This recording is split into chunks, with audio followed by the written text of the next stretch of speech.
And we can't hear you, brother.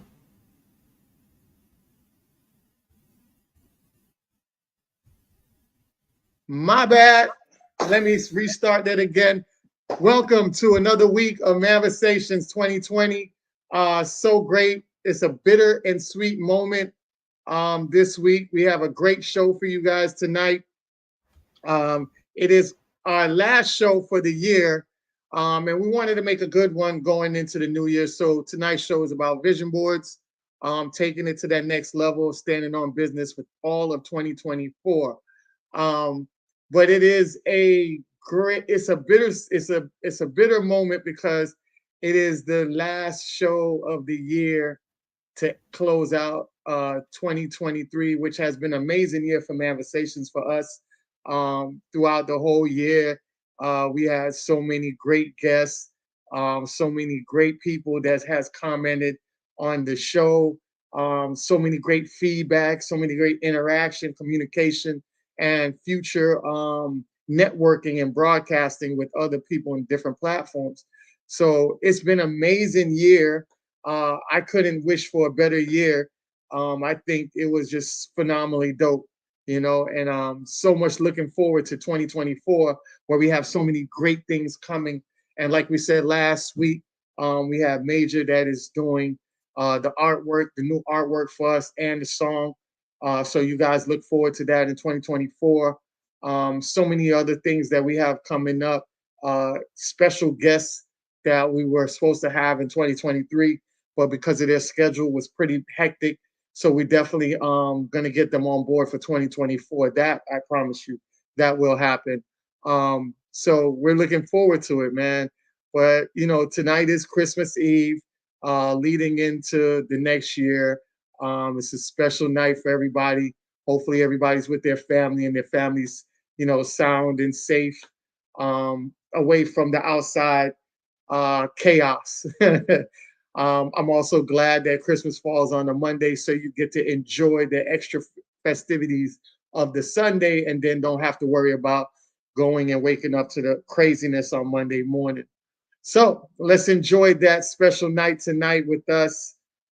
So grateful, and thank you for at least coming in tonight when you could be doing other things and sharing other moments, especially with your friends and family.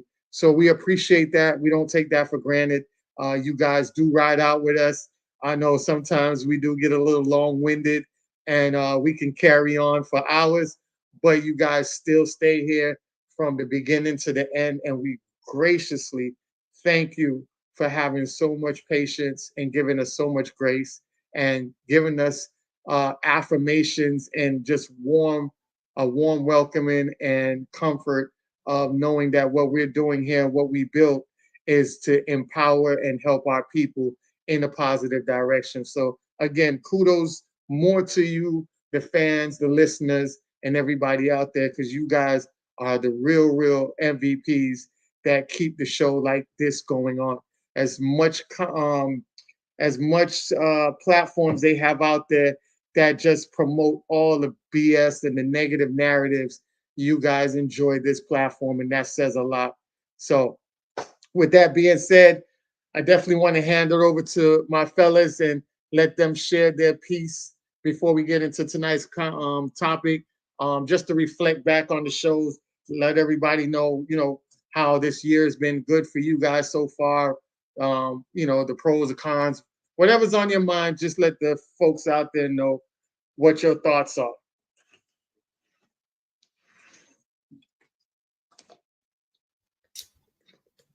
Major, can't hear a thing you're saying, bro. You got Oh, you got man, you got just you got that you got that Anthony disease tonight too. no, that was Oh, me. I had him on mute. My bad. oh man. I Okay. apologize. What's going on, fam? How's everything? How's everybody? Hope y'all good. It's been a great year. It's been a wild one, man. We launched on January 1st, 2023, and it's been a hell of a ride so far, man. It's been nice.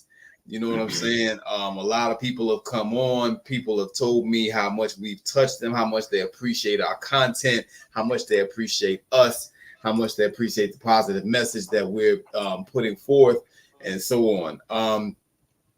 I'm looking forward to next year and the opportunity to expand the platform even more. I think it's very fitting that we're ending the year with a show with where we're talking about vision boards and setting goals going forward. Um, it's true manifestation style. We always try to tailor make our shows to what's most appropriate for the moment. So I think that's dope. And I'm just glad that y'all are still rocking with us, and I'm looking forward to growing the audience and expanding our conversations into even more deep things. You know, even more pertinent and relevant thinking of what men are feeling out here. It's really important that it's done, and more importantly, that it's done the right way. You got a lot of people out here that like to pander and bullshit, and you know they like to engage a lot of the ratchet nonsense, you know, and we just not on that. You know, we really, really sincerely want to present answers, you know, and we want to present Black men in the best positive light. And a lot of people are telling us that we're doing just that. So I'm really glad to be here. And I say, let's keep banging. You know what I'm saying? That's what's up. Yes, sir. 100%. Absolutely. Absolutely. Salutations, greetings, everybody. Definitely feel the sentiments echoed by Major just now. It's amazing how quickly a year can come and go like that. When you're busy, when you're active, when you're productive, and when you're making moves. Yeah. And we've been able to go ahead and really, hit the ground running since January, consistently dropping a lot of fire content. We've been getting a lot of love, a lot of support from you guys, the listeners. We've had a whole bunch of new people to come on board and join the program since then and get along with us. And we're really excited for what the new year is coming with. So I think we've been pretty diverse in our subjects, the things we've gone over. We've had a lot of funny moments, a lot of comic moments, but gone down. We've had some serious talks, some real deep, thorough conversation about some stuff. We've had some really good guests on that have been able to share a bit of who they are, really introduce themselves to you guys. And overall, we really believe that we have made an impact this year, and we're hoping to go ahead and take it up to the next level next year because we don't believe in just, being a little drop. We try to disrupt the whole thing. We try to flip the whole table on its head. And so we're looking to go deeper, bring better guests on next year, have some better subjects, deeper conversations, and get more interactive with you guys because, as I said before, we're not doing this because we like to hear the sounds of our own voices. The goal is to make an impact. The goal is to affect the culture in a positive way to push it forward. And we're going to do that. And we're looking for you guys to be partners in what we're doing. This isn't just about us. This is for you guys. This is for the society. This is for the culture. This is for the people. So those of us who've been with us from day one, we appreciate you guys so much. Those of you all who found your way to us over the course of the year, we're grateful for you. Continue to go ahead and spread the word. And we're looking to grow and become an even more major movement in the years to come. So appreciate you guys. Yes, sir. Definitely. Super dope. Both gentlemen broke it down expeditiously about how, everything just needs to, come from that. Everything comes from everybody that's out here, just telling us exactly how impactful this platform is. And that is about the biggest goal that we had was to make sure that we created something that was very positive and impactful for the people because we were tired of seeing the same dusty behavior from both men and women out here. So kudos to us doing what we set out to do, and kudos for you guys embracing it and solidifying what we have put on path to be something so worthy. All right. So now definitely want to get into tonight's show, which is vision boards. And we're going to go into the contents of it as far as what is vision boards, because a lot of people didn't know what vision boards is. There are people out there that haven't done a vision board before. Then there's people that have done multiple vision boards because once they did it one time, they understood the essence and the basic construct of a vision board. and how much impactful it was in their lives in achieving the goals. Because a vision board, as you know, vision is what you see. So it's a visual of what you see getting done. So I definitely want to go into a couple of the definitions tonight. We're definitely going to start off with this definition. So what does a vision board do? All right. So vision boards let you visualize your success. By regularly looking at your vision board, you immerse yourself in a visual representation of what you want or hope to achieve. This helps create a positive and powerful image in your mind, making it easier to believe in your ability to achieve your goals. All right. Next one. So what are the 5 categories of a vision board? So the 5 categories, the style board keeps you focused, right? And it's wealth, career, health, learning, spirituality, family. Use these categories to decide what goes in each. Then every time you take a peek at your vision board, you'll always know where to look. All right. Yo. The next one we have is, what do I need to make a vision board? So how to make a vision board? A board for your base, which you can get from any store, as far as you can go to Office Depot, you can go to Walmart, you can even go to CVS and Walgreens. They have them on the shelves as well. And you can pick up a board, base board, and grab some scissors. Depending on your base, you can use push pins, tapes, or glues, or magnet, or clips to secure your images. So that's based on what type of board you have. You can have a regular paper board. You can also do a magnetic board. So whatever it is, you just get the accessories that go along with the type of board that you purchase. You have images or objects that resonate with you or your goals that can be placed on your board. So you have, if you have little figurines, you can put that on there, but mostly people use cutouts. So you can either draw it or you can cut it out, whether you Google it on the internet and then you can go to Office Depot, print them out, or you can print them out at a printer at your house, depending on what your situation is, if you have a printer or not.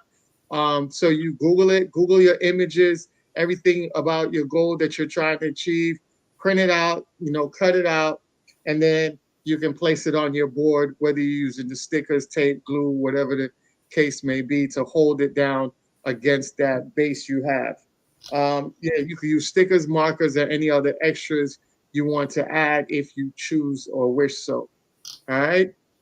Next up, we have, does a vision board work, or is it just bogus? So why do people talk about vision boards? Do they really work, or is it just a talking point? Well, it all depends on yourself and how you are. Some people feel like they have to be visual. They have to see things in order for it to come to fruition. So vision boards, for mostly people that are achieve like in that way or learn in that way, pretty much the vision boards work for them. Some people feel like vision boards don't work for them. They might be on their own goal. They might have a different way of achieving their goals, or whatever the procedures they go about it. But it's up to the person on how you take it, right? So it could work for you, or it could just be another thing that is just, you feel like it's not all that for you. It all depends on the person. So if you think vision boards are bogus, then the joke's on you.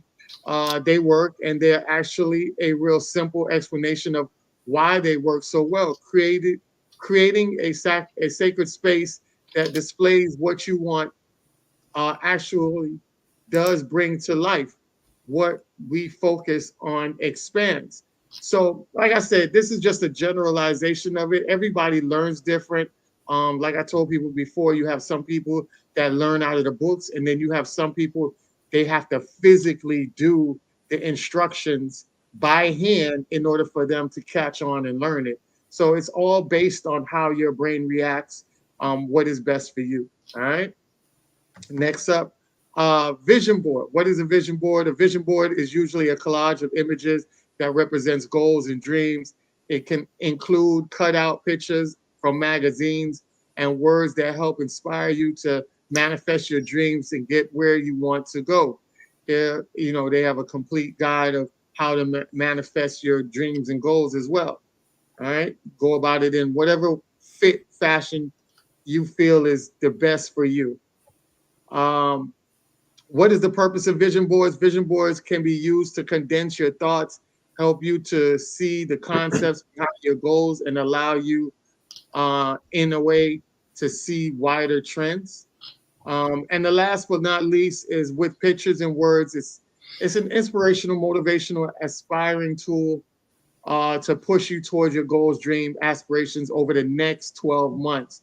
And that's very key because some vision boards, you can do vision boards from a year, like just 12 months, or you could do vision boards that go from 2 to 3 years, or you could do a vision board for 5 years, or you could do a vision board in 10 years.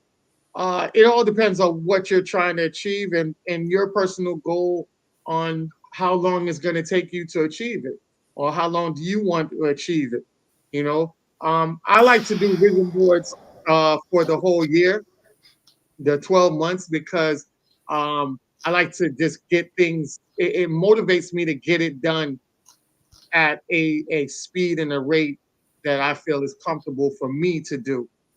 If I sit back and prolong it, more than likely I won't get it accomplished. So I like to just tackle it, get on it, and get it on out the way and accomplish it and get on to the next one. But everybody's different. That's the same reason with it's the same concept as going to college. You have some people that go to college full time, and you have some people that go to college part time. So whatever fits your schedule, or however you feel like the time frame it is, it all depends on you. These are your goals, and whatever time limit you have for it to achieve it is on you. It's nobody else but you. This is to improve yourself. So whatever pace you choose to improve yourself, that's on you. All right. So we're definitely going to give you, this is a sample of a vision board. All right. So this person had a visual board. They had successful, creative, degree. They wanted to lose weight. They do yoga, glow, faith. They wanted to pray more. They had words of inspiration to say that they are enough. That's to build up self-esteem, their self-worth. They have a picture of the Eiffel Tower, I guess traveling, relax. They're very grateful. They want to be in love. That's part of their vision. That's their goals, and they have plastered everything that they wanted up there to achieve. All right. The next one we have up here is this one. So it's intentional, RV living. They wanted to do the RV living, to become stronger. They wanted to be a fighter, just in case they might have been a person that get pushed over or consider a pass over, and they want to be, tougher on things and things like that. They want to make sure that they're a doer. So all of these words are just inspiring them to encourage them to be a better person. And they wanted to tackle that throughout the whole year of, as you can see, 2017. All right, so now we have the vision boards, and you see the samples of them. We're definitely going to give you our specific vision boards.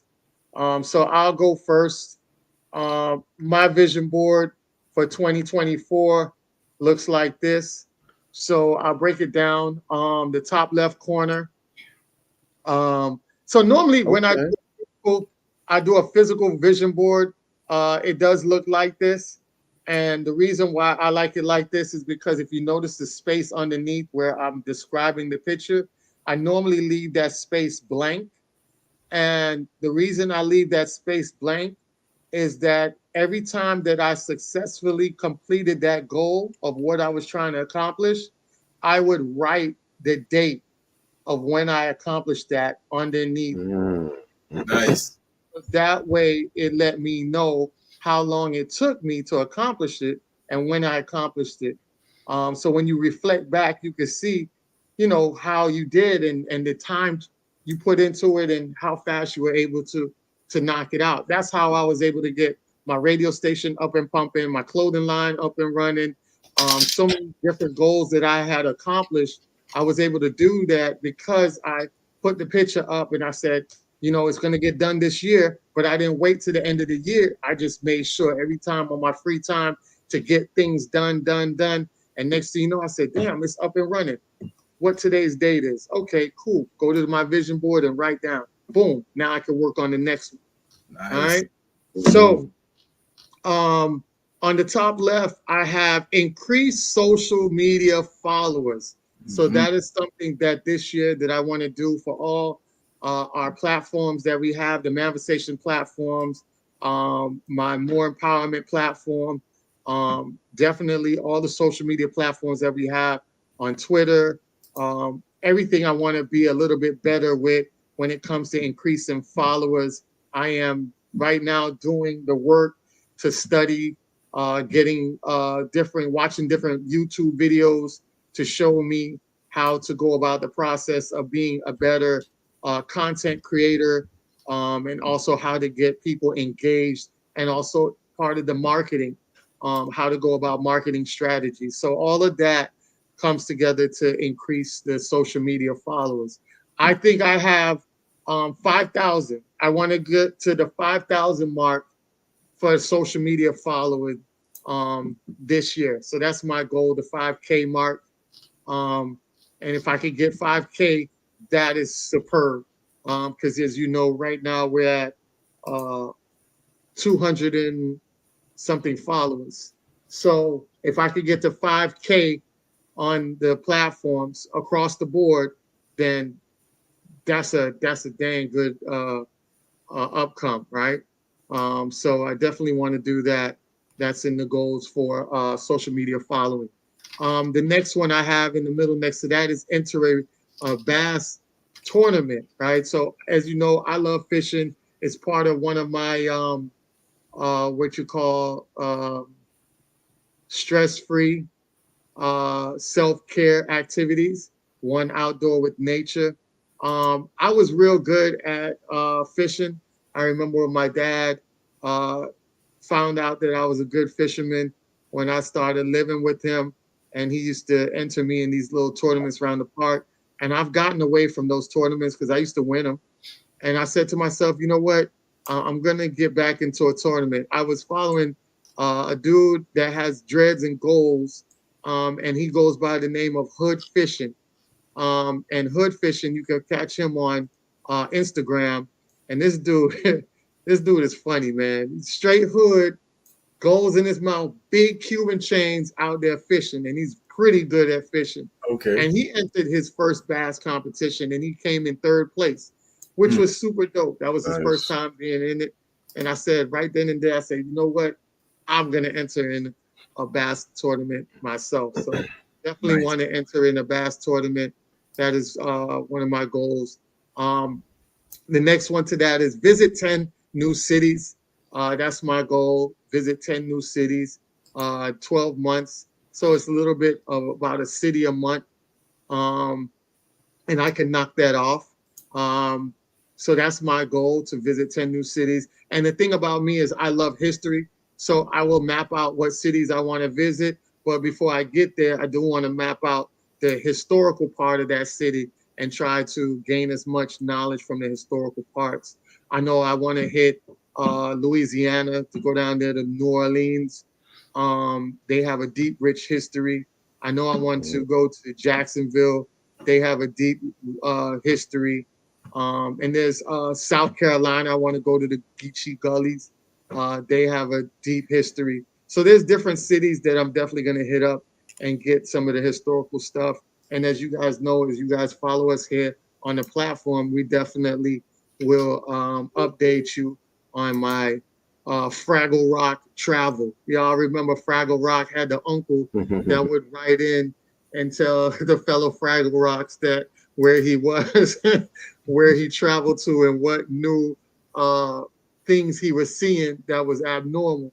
and sharing his ventures back to the Fraggle Rocks that were stuck in the cave.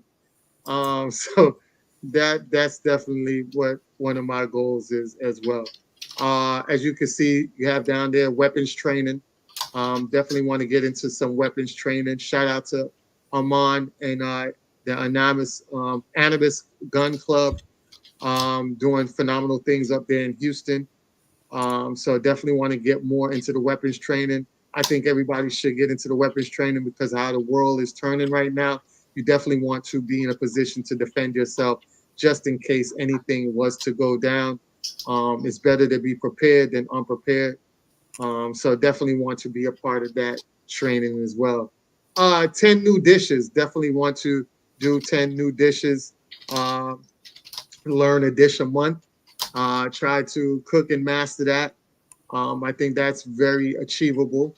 Um, I do like to cook, but I do want to expand my portfolio in the cooking realm. So definitely going to try out 10 new dishes.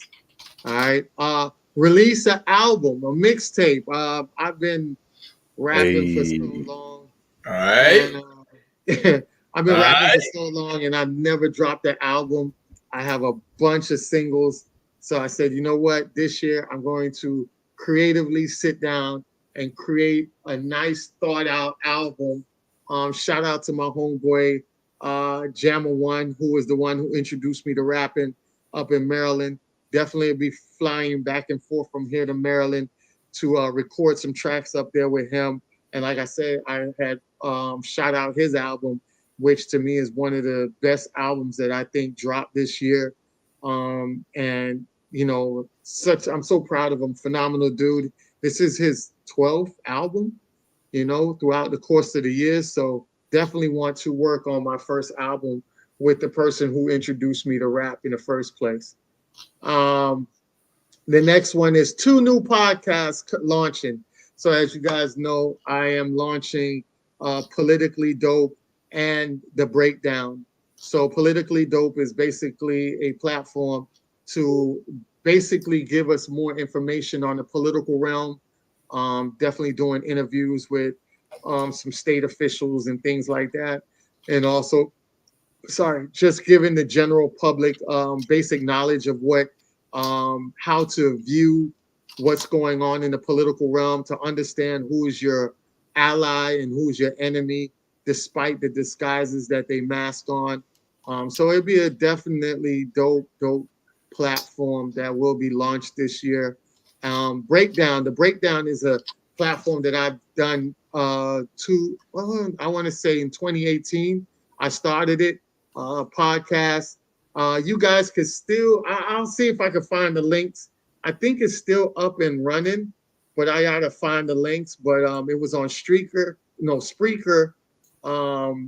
platform, and I've done 4 episodes on there, and everybody liked it. You know what I'm saying? It was like I was breaking down everything, whatever it was, social content to even movies, and you know, my thoughts on the movie, what I pulled out of it, the gems out of the movie and stuff like that. So like you guys seen, there was a movie called Leave the World Behind.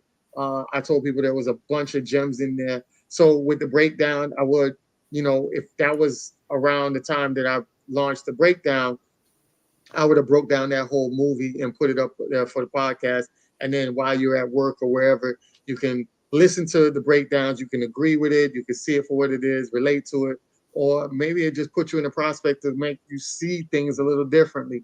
Whatever the case may be, that's the point of the breakdown, is to really highlight things that you probably missed yourself, you know. And then in interacting with me, you can also put me up on game with some things that you saw in the film or whatever, and bring it to my attention, and you know, maybe I could update and highlight what you brought to my attention as well. So definitely launching the new 2 podcasts this year. Be on the lookout for that. And the More Empowerment Radio Show. Shout out to the More Empowerment Radio Show. January 2024 will be 2 years that More Empowerment Radio has been up and running. I've been just making sure that it was up and running to get the commercials going and things like that. knowing the ins and outs of everything like that. So now that I know the ins and outs, how to run a radio show, learned by myself, and I just want to now up it to have a morning show. So early in the morning, like how you have your local radio station have the morning shows where they give you the updates on what's going on, current events, the weather, traffic. That's what I want to start on the More Empowerment radio show. So that's my goal, as well as to create a morning show. So hopefully look out for that as well. And that is my Make It Happen 2024 vision board. All right. So appreciate y'all for tuning in. Nice. Definitely. I do want to show some. I do want to show some visuals of it. The breakdown. This is the logo that's gonna go along with the breakdown. See? Okay. As you guys know, the DJ, the More Empowerment DJ. This is one of the logos. Yo, that's That is hard, man. That's sick, dog. Shit. Damn. Appreciate it. Definitely the clothing line, the More Empowerment clothing line is coming. So, you know, this is one of the logos on that. Here's another one with that. And, you know, as far as the rapping in the studio, just giving you a visual on that end of it as well. All right. Nice. So that's it for me. You know what I'm saying? Glad y'all appreciate it. Nice, brother. Nice. You're doing your thing over there, man. Trying to, man. Trying to do my thing on, you know what I'm saying? So yeah. Dig it. All right. So we're gonna go into who wants to do this next. I'll go. I don't have a problem. All right. Cool. So here's Major's vision board as he breaks it down for us. Yay. All right, so Oh, a lot of this is self-explanatory, but some of it not so much. So I'm gonna just go into it a little bit. That first slide up there at the top left-hand corner is, of course, a book. And I've been talking a lot about my book and so forth and so on. And next year, that's when I'm making it a point to complete and publish and actually put out my book. hurry up. Yeah, it's called The Relationship Book of Questions. It's called The Relationship Book of Questions, and it is much needed out here in the dating and relationship environment because people acting a damn fool. They lost their damn minds. So that's number one. That's what I'm going to do next year. I'm going to release my book. Stop wishing, start doing. You know, you see the guys holding a dumbbell there, and that's just tell me to get my ass back in the gym. Like back in the days, I used to be the most fit, the most in shape. Like I was that guy. You know what I'm saying? And I'm still, you know, pretty much in shape, but it ain't like it was. So I need to really get back to that, you know, and start pushing heavy as far as health and, you know, weight training, being in shape, so forth and so on. And along with that, I'm going to be taking some tactical courses as well. Yeah, man, you got to do it. So you see that guy up there at the right, upper right-hand corner, he's at work. And that's representative or reflective rather of me being at work and finding another job. I'm in a nice little spot right now, or not even necessarily another job, but moving up in my career. Let me put it that way, because I'm cool where I'm at now, but I don't like to get too complacent, let too much grass grow under my feet. You know what I'm saying? So that guy right there, he's, you know, he's on his computer. He doesn't look like he's necessarily in an office building, which I am not. You know what I'm saying? But he's working, and you know, he looks like he's pretty cool, not stressed out, whatever. I want to be that guy, but in a little better position than the one that I'm in now. So I'm going for that big paper. You know what I'm saying? Second row. Just go through these real quick, touch on them a little bit, right? That one, that first slide there with the ladder and the room with the partially painted walls represents renovation. And that's you know, last year I started renovating my house, and we're about 75, maybe 80% done. So sometime within first quarter next year, I'm looking to complete that.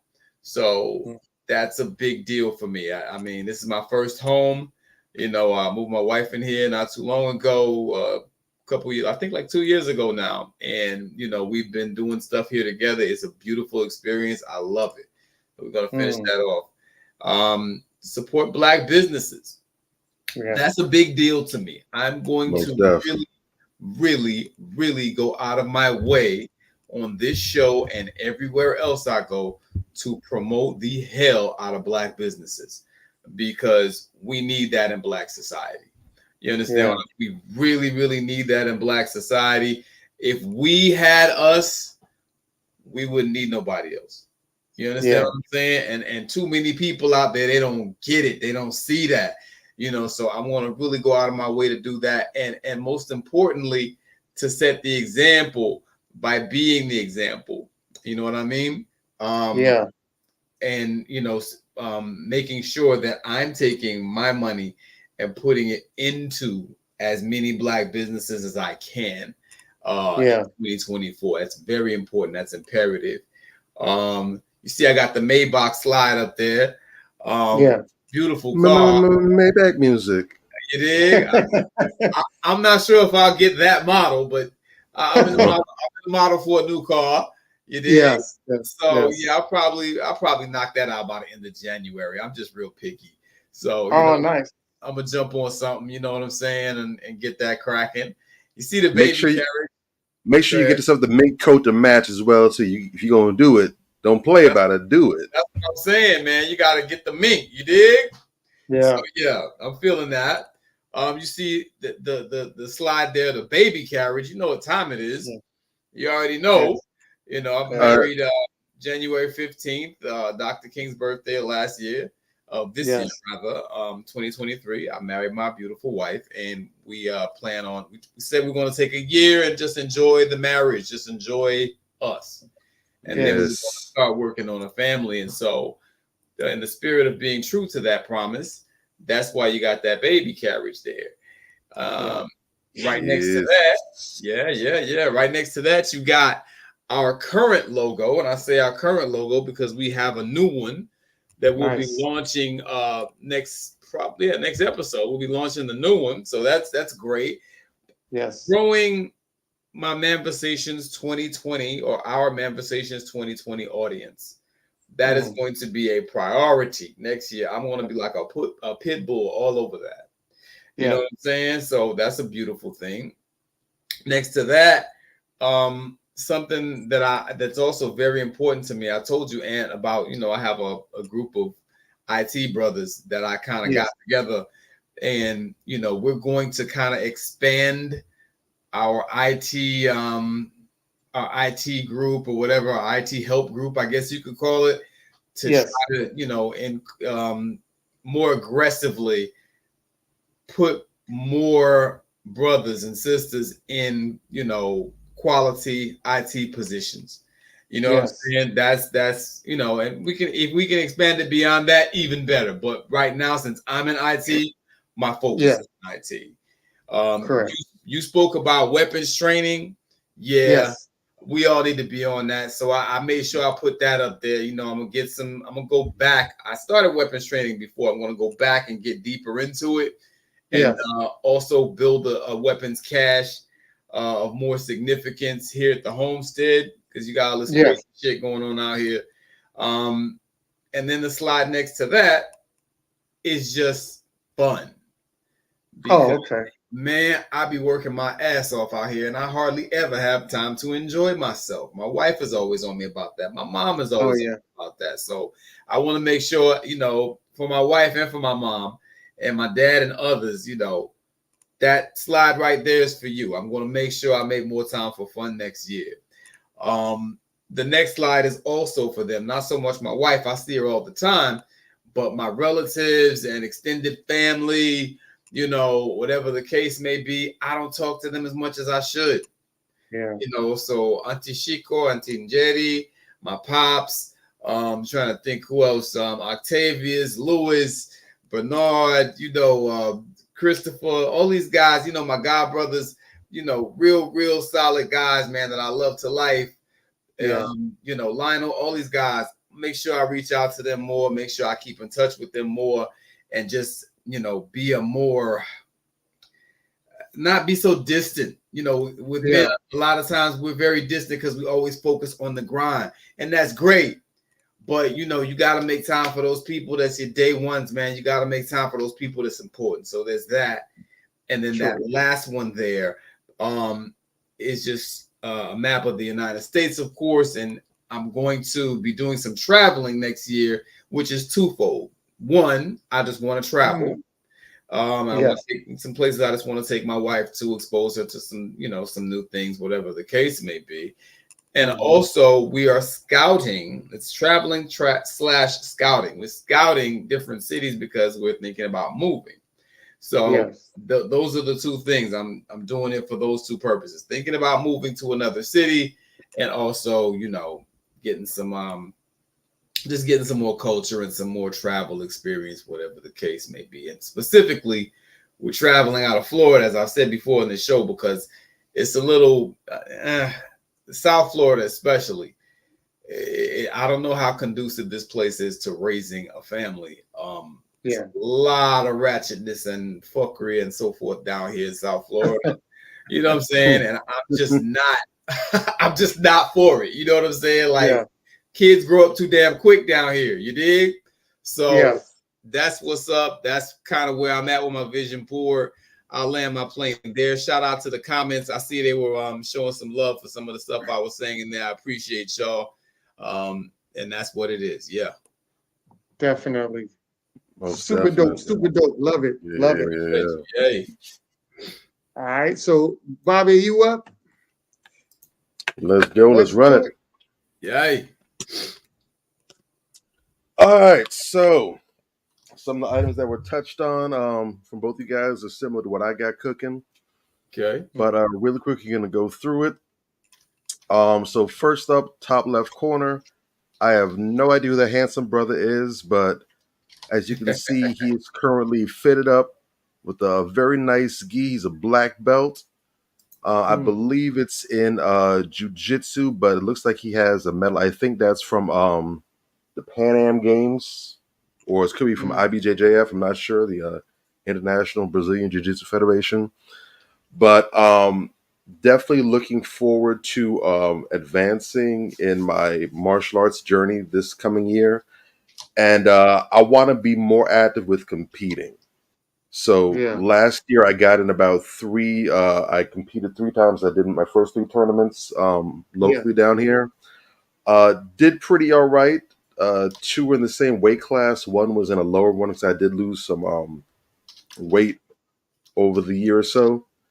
And I'm grateful and I was blessed to be able to have medaled all 3 times. I came in second, made it to the finals, and wasn't able to go ahead and seal the deal. But I can definitely say each time I competed, I felt I got a lot closer. And the last one, you know, I appreciate where I got, but I'm still a little salty because I promised I was right there. I came in with an excellent strategy. I was able to wear my opponent down. I really had them. And one small mistake occurred late. I didn't have enough time to recover from. If I had about another 30, 45 seconds, I know with all confidence I could have flipped the script and I would have secured gold. But it wasn't meant to be.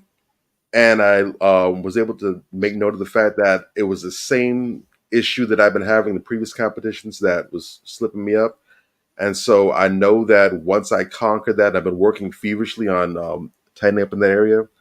I know once I have that down pat, it's going to be all gravy from there. So my goal is I want to get in at least 4 competitions this coming year. And I don't want anything less than gold. I'm taking the whole damn thing. That's the objective.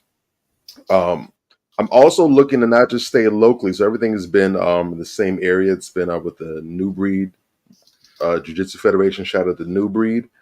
But I'm looking to expand and do some other ones. There's a lot of competitions here in Florida, especially in the central to South Florida areas. I'm looking at not just limiting myself to New Breed, maybe doing a couple others. I know Jits King runs some stuff in Tampa. I know there's a World Submission Grappling that actually does cash prize as well. So once I feel good, I'm probably looking to see if I can maybe go ahead and flip some ducats over there and get some paper for my efforts.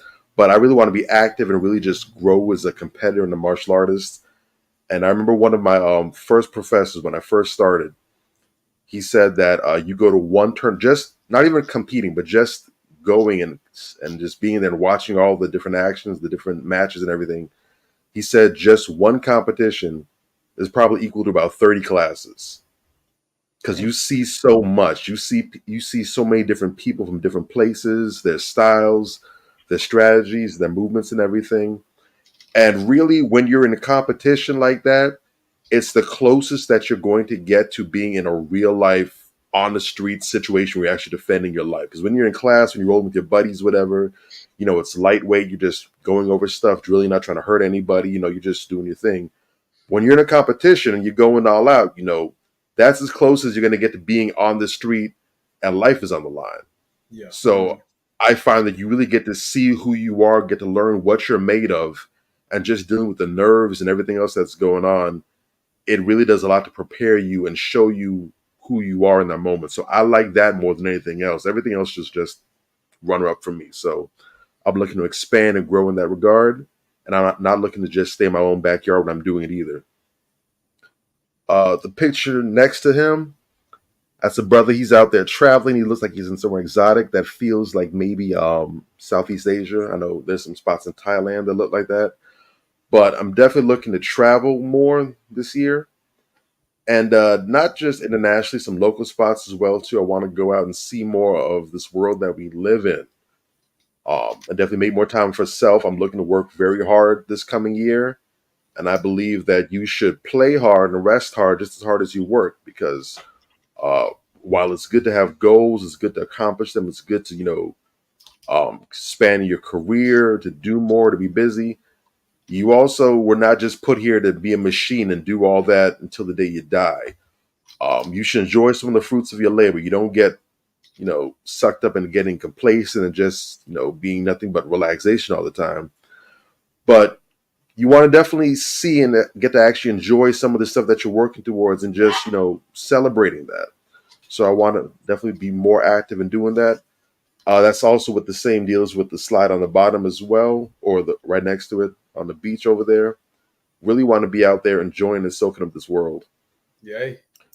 Beneath the beach shot, just like you, Major, you see the paperbacks, you see the hardcover, you see the books. Mm-hmm. Definitely want to be more hungry with my reading next year. I kind of slacked off with it a bit at the beginning of the year, but I really finished the year strong. I've even been so committed to being more serious about reading books. I've gotten back into audiobooks, which normally I dislike because I'm old school. I love the feel of paper, turning pages, smelling the books. I love the smell of a bookstore or a library. To me, that's second to none. But this is 2023. Sometimes you have to do what you have to do. And so I found when I'm on the road, when I'm traveling for work, when I'm going from site to site and doing things, as much as I hate to admit it, it's been useful to actually have a book being read to me and listening, even if I have to go ahead and, rewind a few times to just soak some stuff in. It has been useful. So I was able to get through in the span of 2 weeks, Robert Greene and 50 Cents, The 50th Law, very good book. Mm-hmm. I'm currently on, I believe, chapter 4 now of, I think it's Richard Rothstein's The Color of Law. Very powerful book. Definitely one that's worth reading for everybody. It's a book that goes into explaining how segregation as we know it, not just in the past, but today, was really a byproduct of the government and policies that were etched and created. A lot of judicial rulings, a lot of local legislation, a lot of policies at the local labor levels, whatever. Even breaking down how some of these big cities like Miami, Chicago, Philadelphia, New York, Houston, San Diego, San Francisco, the Bay Area, a lot of these places were really chopped up by design. It wasn't an accident. really goes into showing you how, from multiple levels, this thing took place. You probably want to go get, yeah, there you go, Richard Rothstein, yeah, really good book. So I'm learning a lot from it. I'm seeing a lot of different policies. I'm seeing how a lot of different things are connected to that as well too, that aren't within the confines of housing and segregation and real estate, but how a lot of other things mirror those same tactics. So great book, worth picking up. I've also kind of tag teamed, and I just also started. So I'm listening to the audiobook of that, but I'm also physically reading. Finally cracked it open. Dr. Tommy J. Curry's The Man Knot. Very powerful book. I'm still reading through the foreword, and it's very charged. It's very powerful. It's electric. I know that book is going to definitely go a long ways.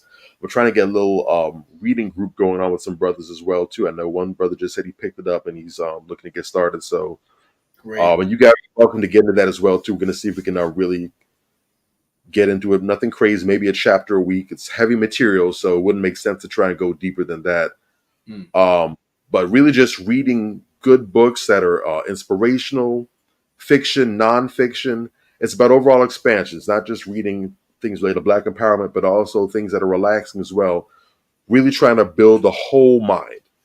And reading does that for you. It lets you go different places, learn new things, but it also allows you to go to different places and see things outside of your own purview. So reading is essential to being a complete, whole, intelligent person. So looking to really up that in the new year. Yes. Beneath that and to the left of it, you see what it is. The greenbacks, the paper, the ducats, the cowrie, the yen, the euros, the paper.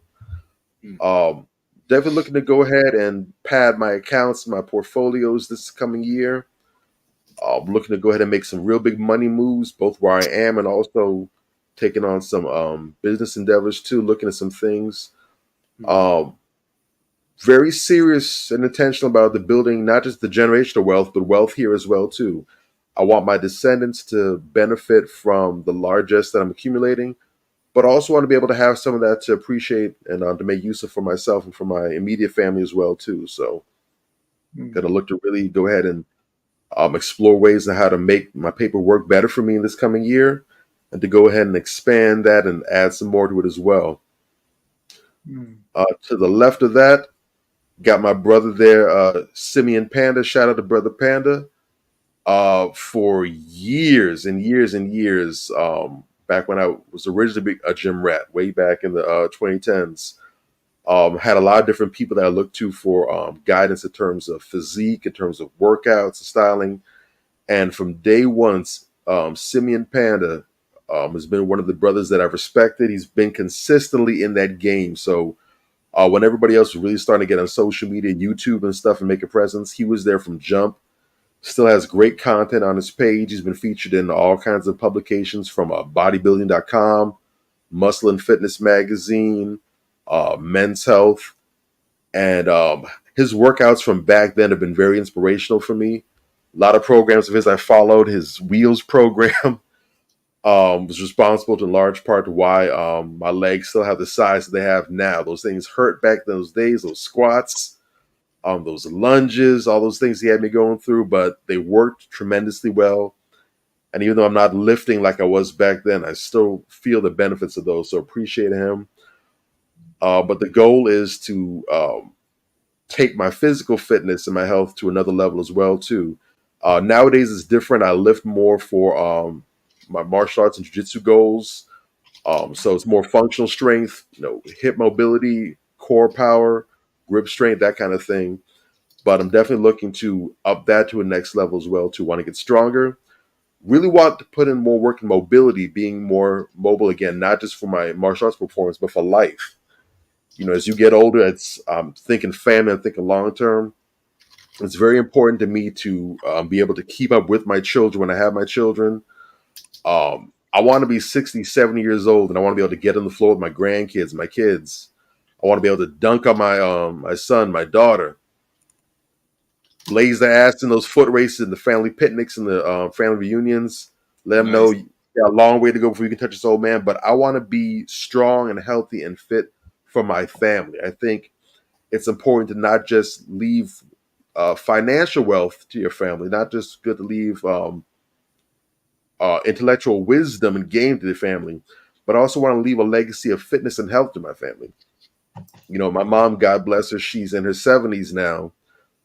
Very healthy woman, had to get a hip replaced a few years ago. Hmm. And she says, and I've heard her speak on the phone and brag low key about it as well. But she takes great pride in the fact that outside of the hip thing, I've never had to rush her to the hospital, never been any major surgeries, major issues. And she takes great pride in knowing that she hasn't been a burden to me health wise. You know, there's some people, and you know, your family's family, and you know, someone's down bad, someone's sick, you're there for them. But it's a huge blessing knowing that I haven't had to be camped around a hospital bed, haven't had to be chopping up with doctors about care plans and things of that nature. And I want to pay that forward to my children as well too. So health is everything to me. I'm looking to take it to another level this year. And damn it, you know what? If I can leave 2024 with an 8-pack, we gonna do that too. There Walk it is. around, walk around South Beach and Fort Lauderdale Beach with no shirt on, and I wish someone would say something to me. There it I'm is. wearing my There. shirt, can't you tell? Talk But that yes, talk. yes, sir. So that's how we're looking to get it in. Beneath that, you see the CompTIA logo, and you see my brother Harder working the lab down there. Looking to up my career as well too. I have some big goals and visions for myself for this year and the year to come. I'm getting closer, creeping on 40, and the goal is by the time I hit year 40, I got 4 years to do it, and I think it's slight work. Okay. My goal is to be at a point where I am completely self-sufficient as far as my career. I don't have to depend on anybody for money. I am my own boss. Looking to definitely maintain a 9 to 5 as well, but I want to get my skills to the point where I'm able to freelance on the side, and where the income I make from my side projects, I could easily just do that and that only if I want to. Nice. I just keep the office gig or wherever I'm at for tax purposes and benefits and everything else too. But I'm looking to be not just I'm looking to be the plug. I'm looking to be the power plant. Matter of fact.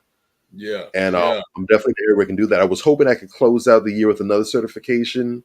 Didn't happen. I think I kind of overestimated my timeline, and some things happened where I couldn't pull it off. But 2024, I'm definitely leaving the year with a few of them. So the whole year, it's going to be about a lot of discipline, a lot of making stuff happen. But we're going to get it done. We're going to make it happen. And I'm looking forward to when we do our vision boards next year at the end. I can hold my joints up and Yeah. do like Tommy did Martin, say, I got the draws, dog. so so we gonna do that. I'm still young in this IT game, but I've been soaking up the knowledge, the experience, and I'm at a point now where I think I'm ready to make the leap. So I'm looking to even shift gears where I am now to really jump into different areas of the field as well. The certification is going to help me do that, and it's going to really open me up to a lot of opportunities. So I'm coming after all of it, man. I'm really hungrier than ever right now. And last but not least, you got a guy there with his scuba gear on. So I am scuba certified. I got scuba certified at the top of last year. Been on a few dives and I've enjoyed it, but over the course of the year, it got busy and I ended up getting away from doing that. And I really miss being under the water. It's definitely a hobby that I enjoy greatly. It's beautiful. It's so peaceful under there, man. It really feels like you're in a completely different world, and it's amazing to know that we're on a planet where something like this is possible, where there's areas that have been largely untouched by people. There's all sorts of beautiful things around, all kinds of animals, incredible coral and underwater plant life down there. And I miss being underwater. I miss those adventures, and I'm looking. Hopefully, when I'm doing more of my traveling next year, I can do some diving in some of these exotic locations. So, get in the Galapagos, maybe do some snorkeling in some reefs in Japan, see what it's hitting for Australia. Or I heard there's some beautiful underwater life there in Greece. You never know, but I'm definitely looking to not just travel and see the surface world out here, but I definitely want to see what it's hitting for under the sea as well too. So This year is going to be about a whole lot of work, but I'm also looking to reward myself as well and to really just, have a whole ecosystem where everything I'm expelling out of me, the hard work that's pouring out of me, I'm looking to replenish it as well too. There's a couple other things that you guys mentioned as well. The weapons training, it's necessary. You got to do that. Yes. I'm gonna put you up in I know of a couple places that do some training. I remember a few years ago I did this really, really dope. What was it again? It was a not automotive, but it was a I can't remember the name of it. I knew it about 3 minutes ago. It escaped me, but basically like a vehicle tactics course. We got to train down in the south in Markham Park. It was real decent. We got to practice doing drills, firing out of a vehicle, so firing through the windshield, firing into a windshield, understanding the mechanics of that, using vehicles for coverage, what are the most secure places to be in, how to use the land around you for tactical purposes. So it was a lot of fun. It's hot as hell outside, but we had a damn good time. I'm gonna put you in touch with them, see if you can go ahead and take some of those different courses and really get to get a better feel for what this looks like outside of a range, because it's great to be in a gun range or an arms range and you're firing the air conditioning, you have the little lanes right there, it's all organized. But practically speaking, when you have to do this thing, when it gets ugly, you're not going to have none of that around you. So you're going to need to know how to move, what things to keep in mind, so you can be the overall protector for you and yours. So we definitely going to look into some of that. Maybe we can do some group class together, whatever. But let's definitely make that a thing in 2024 as well. Yay. Nice. Nice. Definitely. That's what's up. That's fly. That's hella fly. Oh, y'all brothers is thorough with the boards. Okay, I got you.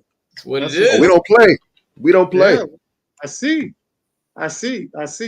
So we have Netta wants to jump in and share her board.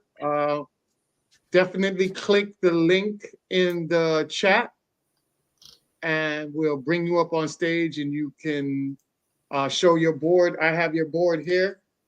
We'll put it on the screen and then you can definitely let us know in details what your board means and share to everybody out here so they can be inspired by your vision as well, All right, so we'll wait for you. In the meantime, definitely wanted to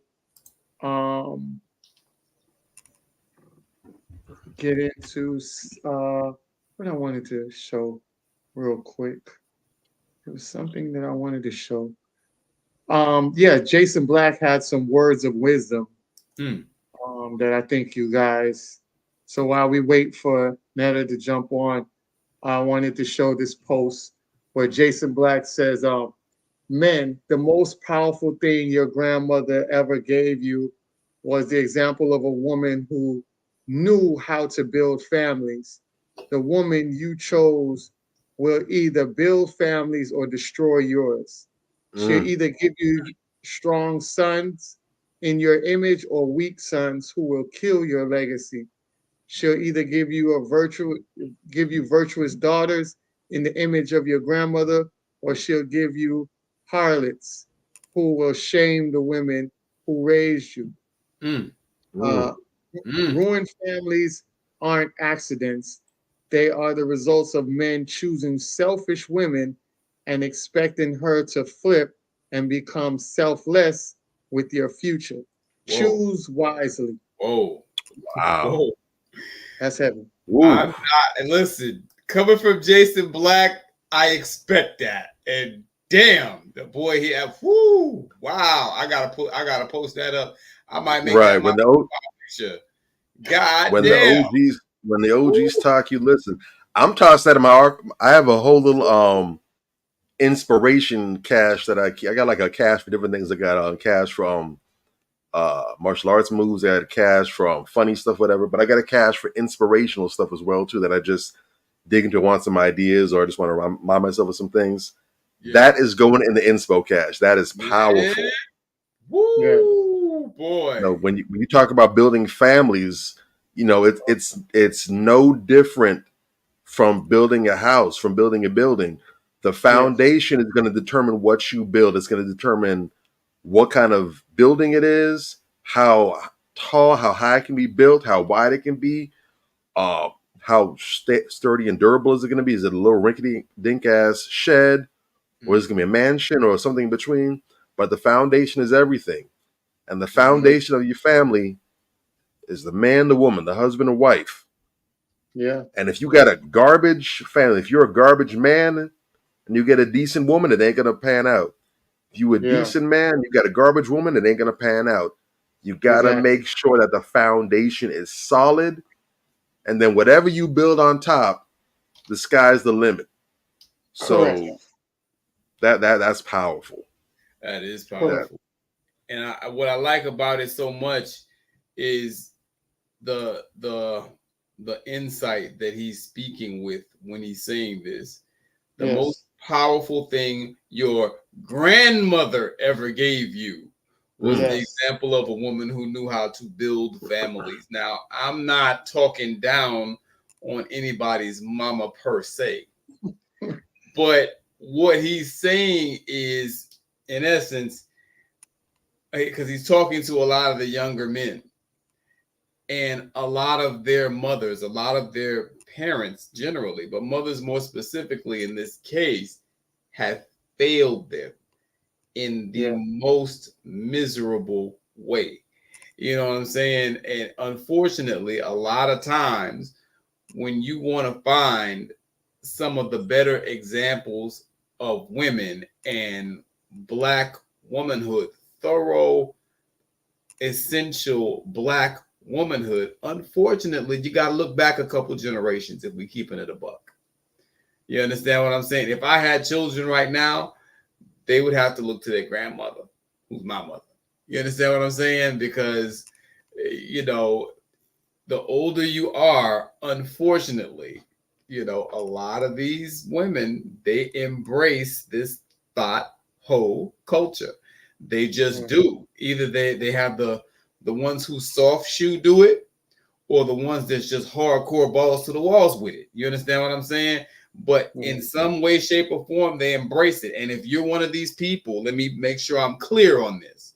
If you're one of these people that's out here all mealy mouthed and meek, and you know, you sort of kind of criticize it every now and again because you don't want to offend nobody, you know, and you got all your little minions that, you know, go out there and, you know, they support you and they get in your little bullshit amen corner. You understand what I'm saying? And you don't call them out. You don't call out the behavior. You are part of the problem. You dig? Yeah. So it doesn't matter, you know, whatever pretentious action you put forth to make it seem like you down and you trying to make a difference. You ain't trying to change shit. You just trying to be popular. You understand what I'm saying? And when the order of the day regarding what is popular is the fuckery that we have to deal with out here. You understand what I'm saying? And that is what you're supporting. Even if you're supporting it in the slightest, you're still part of the problem. Correct. You understand? You got the damn vice president of the United States talking about how she listens to Cardi B. The fuck is wrong with you? No. Yeah. You understand what I'm saying? That's not anything you should be doing. You know, and no one should have to tell you that. You got this really weird energy out here where, you know, you have the older women who are supposed to be wiser and should have, you know, some more knowledge and, you know, some game to pass down. They're emulating what the 19 and 20-year-olds are doing. Yeah. You know what I'm saying? Like, they're up here, you know, on Instagram flashing people. I saw Tamar Braxton on Instagram last week, you know, with her top off, holding her breasts, and, you know, she got on this fishnet. Who wants to see that? Like, what are you doing? You're an elder at this point. You should know better than that. You should be showing these young girls what not to do. I was appalled. Shit, what are you doing? You know, and I don't mean to just pick on her because it's not just her. Yeah. It's this weird culture where, like, all of them are on this shit. You know what I'm saying? It's like, bruh. And then, you know, when you talk about the fact that there's no men in their life, not no real ones, Yes. to give them any type of structure and direction. Oh, now you're sexist. Now you're a misogynist. Shut the fuck up. Listen, it just is what it is. You know what I'm saying? Like that type of shit. You know, if you had a respectable man in your life, nah, you wouldn't be doing that. Yeah. Understand? You'd be too busy. You wouldn't want to disrespect him, first of all. You know what I'm saying? And you would, probably have more respect for yourself because, a lot of women, what I'm seeing is this constant need for validation because they don't have it at home. Yeah. That's what I'm saying? Mm-hmm. And that just, it's just run amok at this point. You got them just doing any and everything out here. And, he speaks, even more forcefully going forward, talking about how she'll either give you strong sons in your image or weak sons who will kill your legacy. We've seen some weak sons out here lately, haven't we? I'm not going to go into it. I'm trying to let the young man, but we've seen some weak sons out here lately. Oh, yeah. You dig? Oh, yeah. And some would attribute that to the type of mother he has. Well, hell, it's not even only one person. You know what I'm saying? Like, there are, when you examine Hollywood, when I say Hollywood, not because I'm into the celebrity worship shit, but because I see the Hollywood people, famous people are the only people that I know, Bobby know. Everybody sees this person. They're very visible.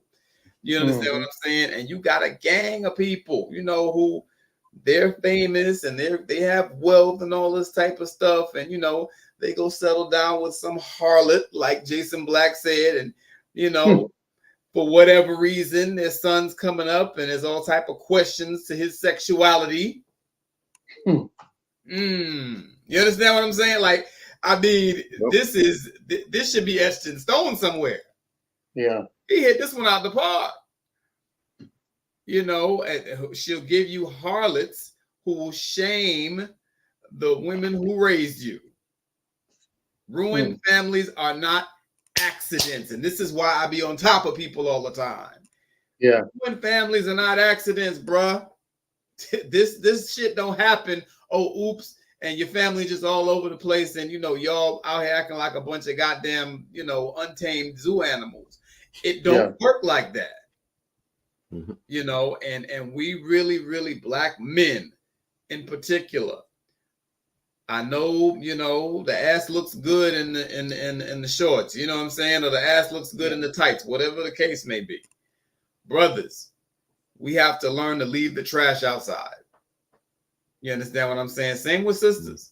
A lot of sisters be, hugged up with these dusty dudes and, you want to have, babies by him and whatever the case may be, and you want to go on social media and rant about how he cheated and you did all this for him, and you got Thought Nation out here getting angry at people because he cheated on you, like that got shit to do with us. Not saying any names, but it's like, dude, you got grown women out here cussing grown men out that they don't know because this dude cheated on their favorite female rapper. What the fuck is wrong with you? Like, really?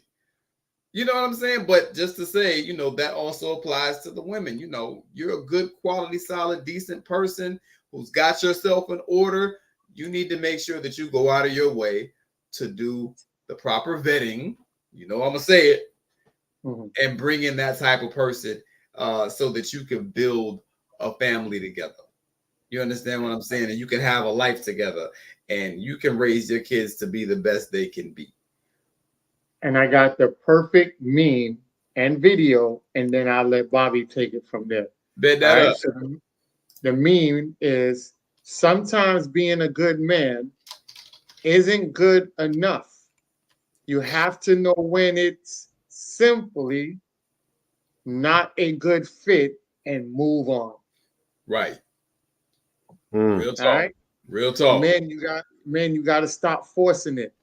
You got to stop forcing it. If it don't add up, y'all got to get on that wave and just leave it outside. Like Major said, leave the trash outside and keep it moving. Keep it pushing. And this is not to go against, we're not men that's out here badgering women, because every time we try to say something about something, it comes off as badgering against women, and that's not the case. Because you even have women that would tell That's a you, relationship and an honest relationship with your Like, partner. like that. Live like your grandmama and your granddaddy. I can live like You you. see how your grandmama and your granddaddy live? Live like them. You don't get relationships like that no more. Yes, you do. Because it's in your blood. Well, how about you help me find a husband? Huh? How about you help me find a husband? I need me a good old one. I need him about 60 years old.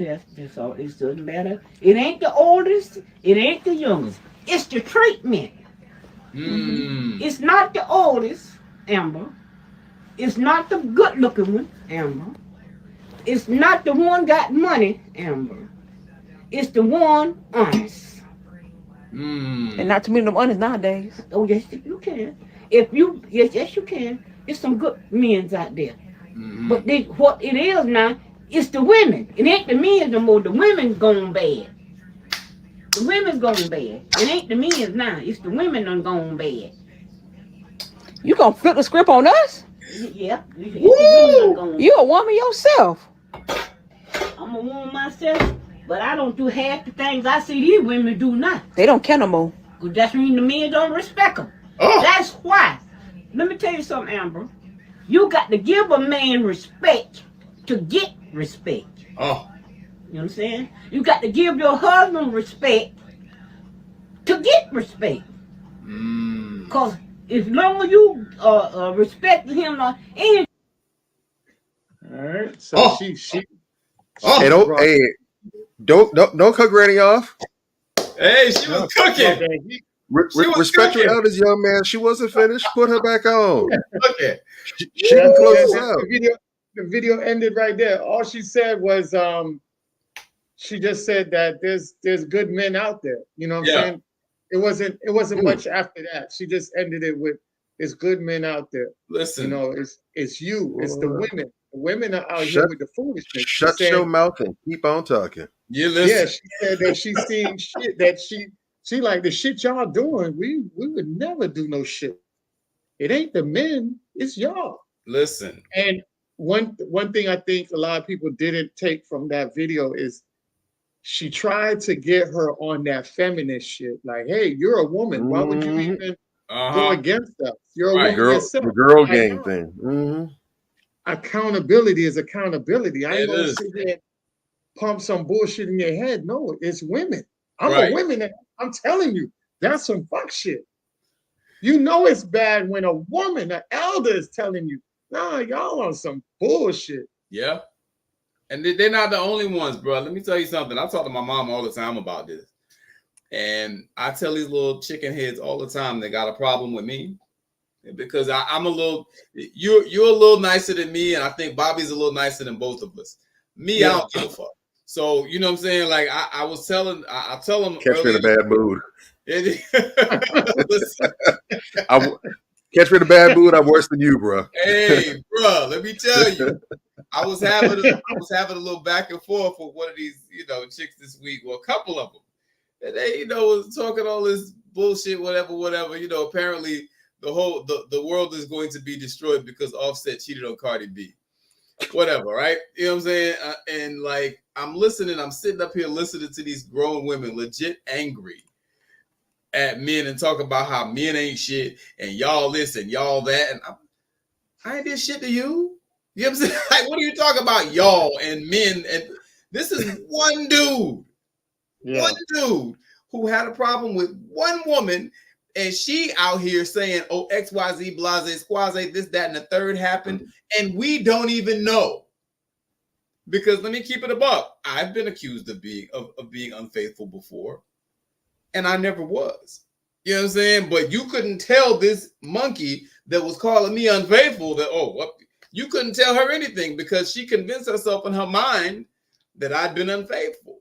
Yeah. You understand what I'm saying? So we don't even know if that's the truth. You're in your late 30s, early 40s, out here going off half-cocked, snapping on everybody, being disrespectful, being, ghetto and whatever the case may be, because you think that somebody cheated on Cardi B. First of all, how old are you? Yeah. Don't you dare somebody say something about your Lord and Savior, Cardi fucking B. You understand what I'm saying? Oh God, that's sacrilege. Fuck out of here. Like, really? Heavens to Murgatroyd. I'm just saying, like, I'm listening to these people in disbelief, because if you ask them who their state senator is, they can't tell you. You understand what I'm saying? In fact, ask them what's the purpose of the midterm elections. They can't tell you.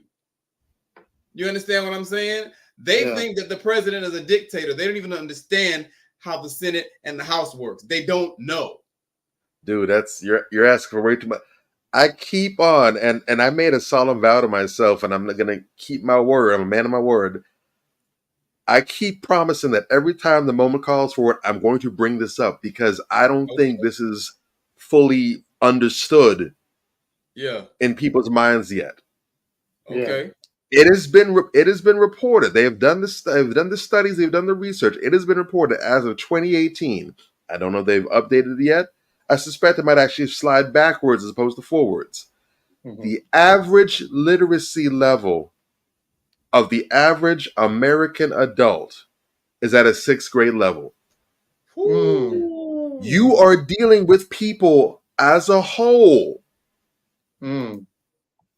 who have the education levels. They were only able to pay attention.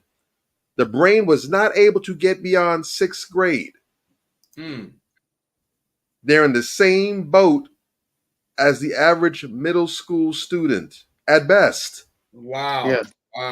Wow. So of course the most they can do and comprehend and properly digest is what Cardi B and Offset got going on, or Krishan and Blueface.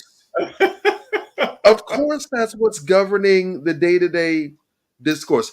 I'm trying to remember the saying. I think it said large minds discuss large minds, like intelligent minds discuss ideas, average minds discuss events, and mediocre minds discuss people. Mm-hmm. Perfect example. Mm-hmm.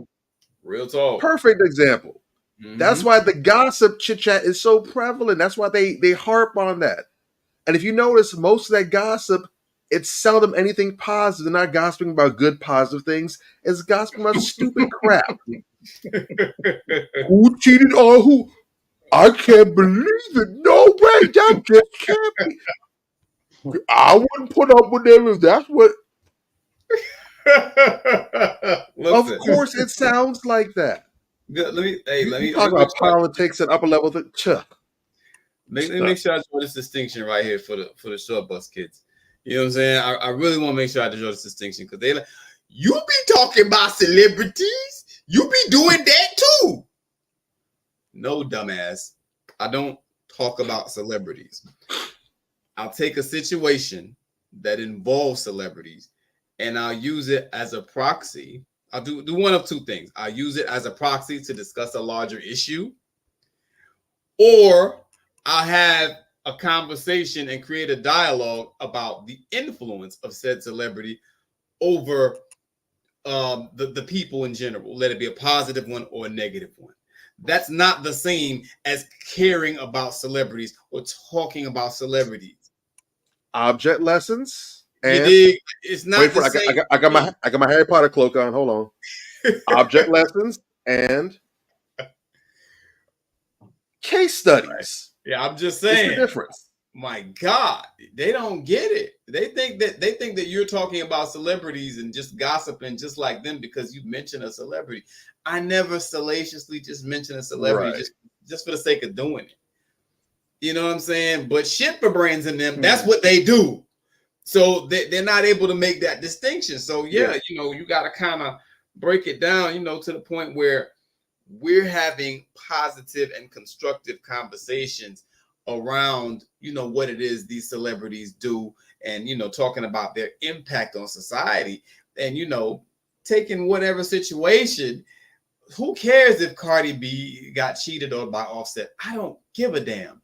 But if there is a larger lesson to expand on, you understand what I'm saying? Okay, you know, we can talk about, for instance, like I just said, people making assumptions, you know, about things that aren't true.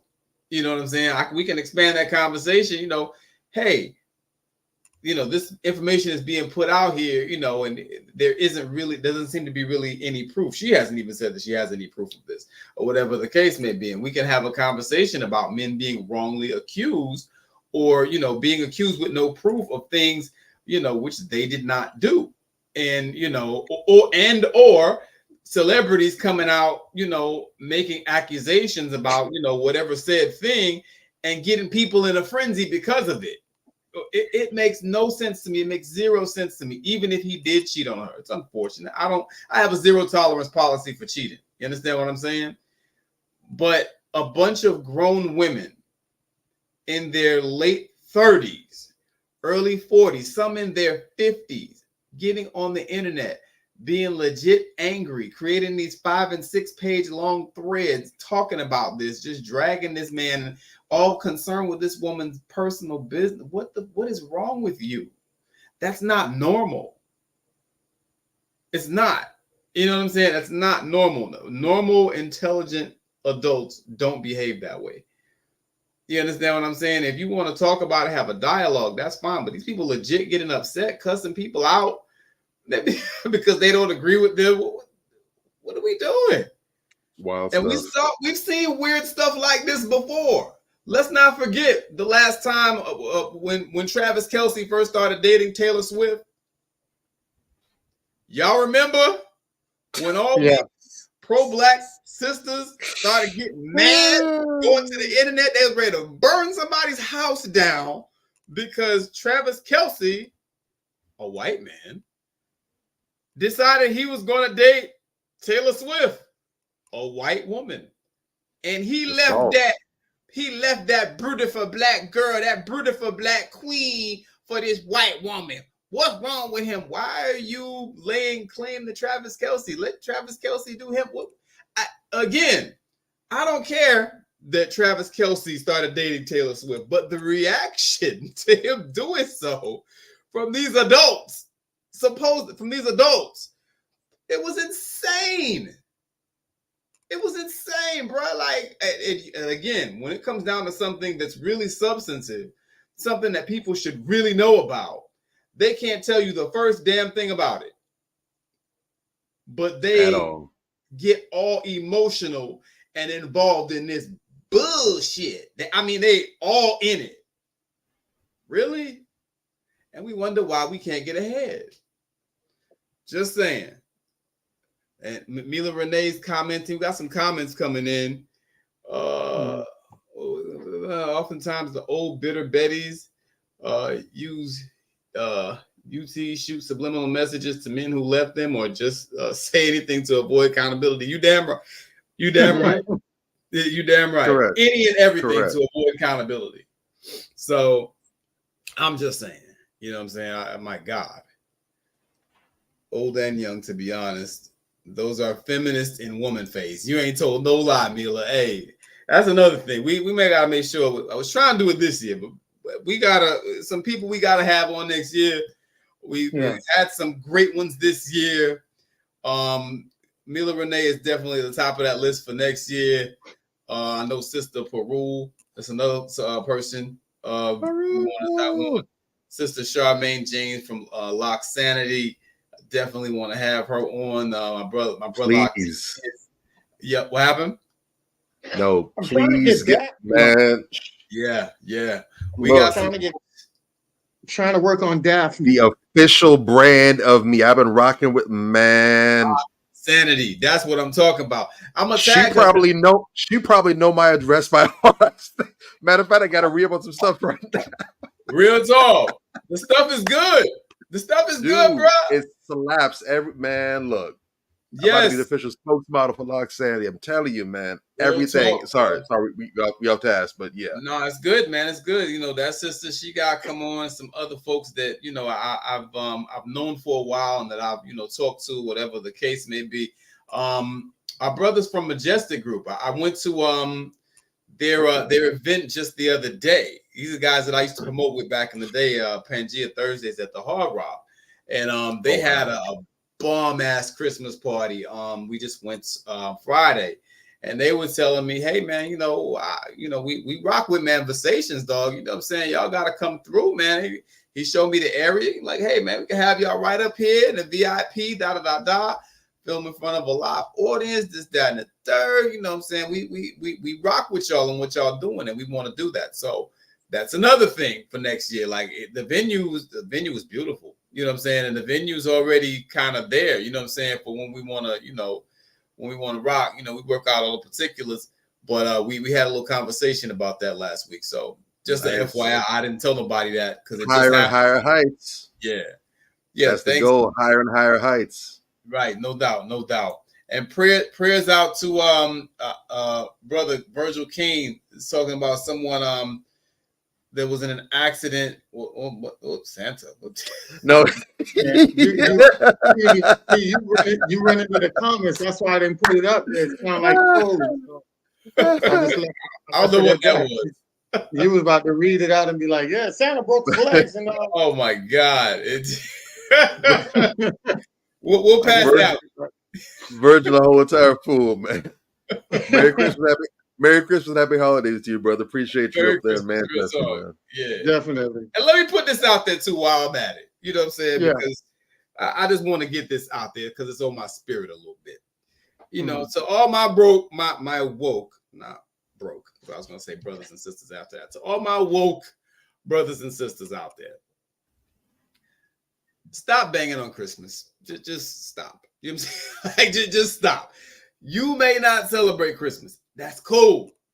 You understand what I'm saying? But most Black folks do. You know what I'm saying? And y'all getting in a tizzy and getting riled up and banging on people and, insulting people because they celebrating Christmas or whatever is a bad look.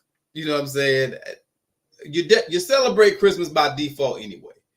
I got 2 days off from work, an extended weekend. You got time off. Everybody else is celebrating it because people invite some family over and, they put on an ugly sweater and eat some ham. It's not the end of the world. So love y'all to life. I understand some of y'all have legitimate reasons for not rocking with Christmas. Okay. No problem with that. No problem with you. But it's some folks out here just going after people because they celebrate Christmas or whatever the case may be. It's like, bro, that's not how you win them over. You know what I'm saying? I'll just put it that way. You know what I'm saying? And I'll just leave it there. I'll land my plane there. So I don't know, man. Wait, have y'all seen a lot of that? I've seen a lot of that this holiday.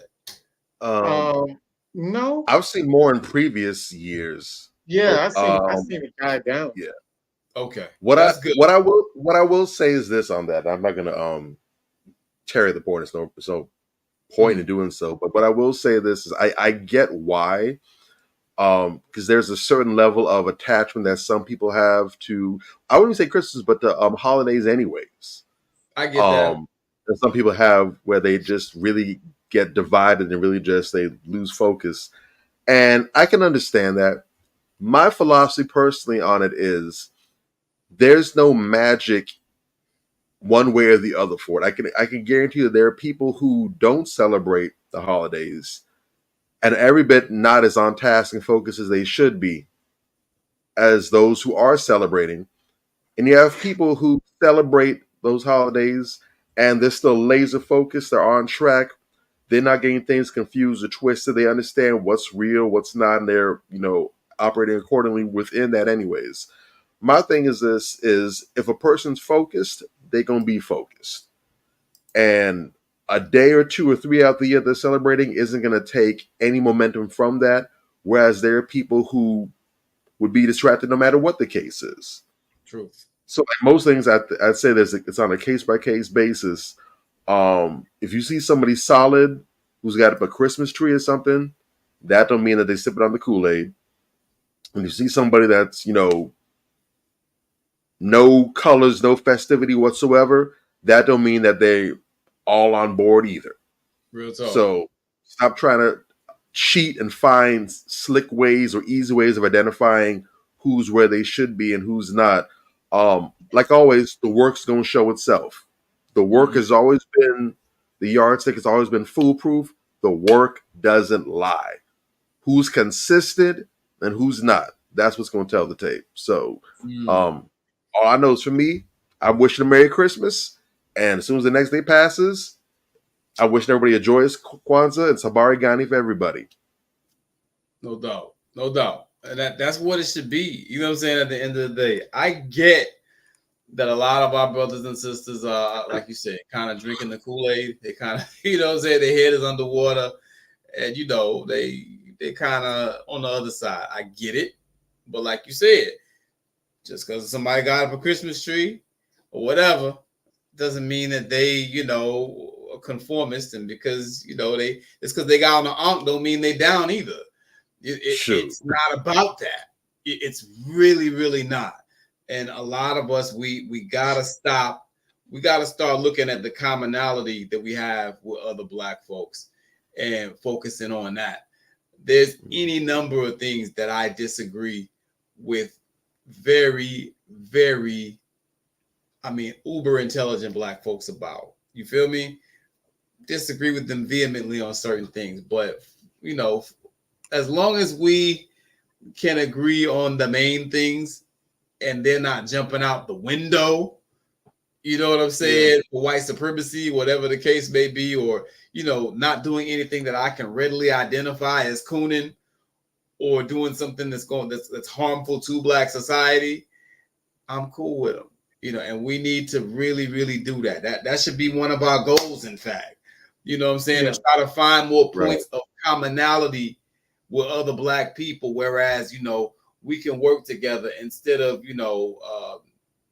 in many cases, inciting pointless bickering that leads to nothing. A lot of us had these circular conversations that go nowhere, but, these brothers that we're having some of these conversations with, these are valuable brothers and sisters out here. You know what I'm saying? There was a brother that I had a slight disagreement with a few months back. Anthony could tell you. Anthony kind of, got in and mediated a little bit, whatever the case may be, and I was, you know what I'm saying? I was hot because of something he said, but, and was like, yo, but dude is a thorough dude, XYZ, blase, squaze, and he's doing this and he's serving the community like this. And I'm like, oh shit. You know what I'm saying? Let me ease off a little bit. You know what I'm saying? Let me chill. Because again, some of the people that we bang on and we ready to go at, they're people who are really out here doing the work. They got to be very careful about, not going at those people in such a way. You know what I'm saying? Everybody take that into the new year with you. You dig? Definitely. Everybody take that into the new year with you. Go ahead, man. And I want to definitely talk about this.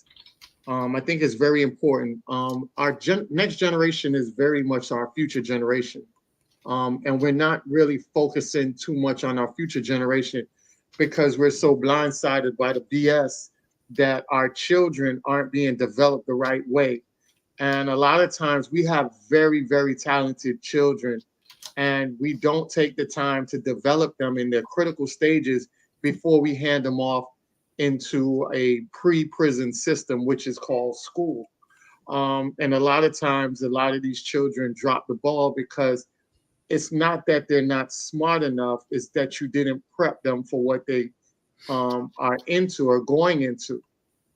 And I feel like a lot of times, I used to see parents be like goo gaga and talk to their child like adolescents, and I'm like, nah, talk to that child like an adult, because they might not know it right now, but when they get familiarized with the big words and the conversation and the dialogue, you'll be so quick. You'll be surprised at how quick they pick up that knowledge, and then they're talking to you, and you're like, yo, this child is grown. Yeah, because you're not talking to them like a toddler. You're talking to them like a grown person.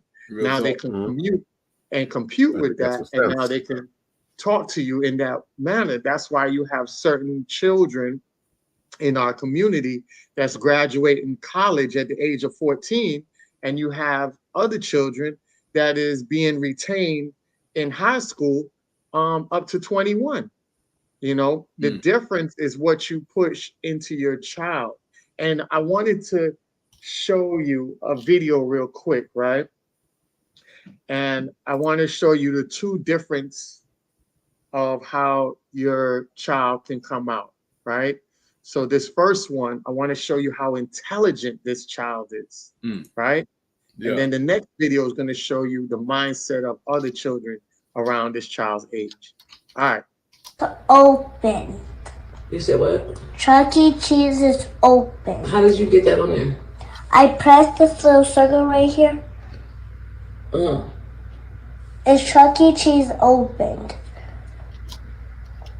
Chuck E. Cheese is open today from 11 a.m. to 9 p.m. Here are the hours for the rest of the week.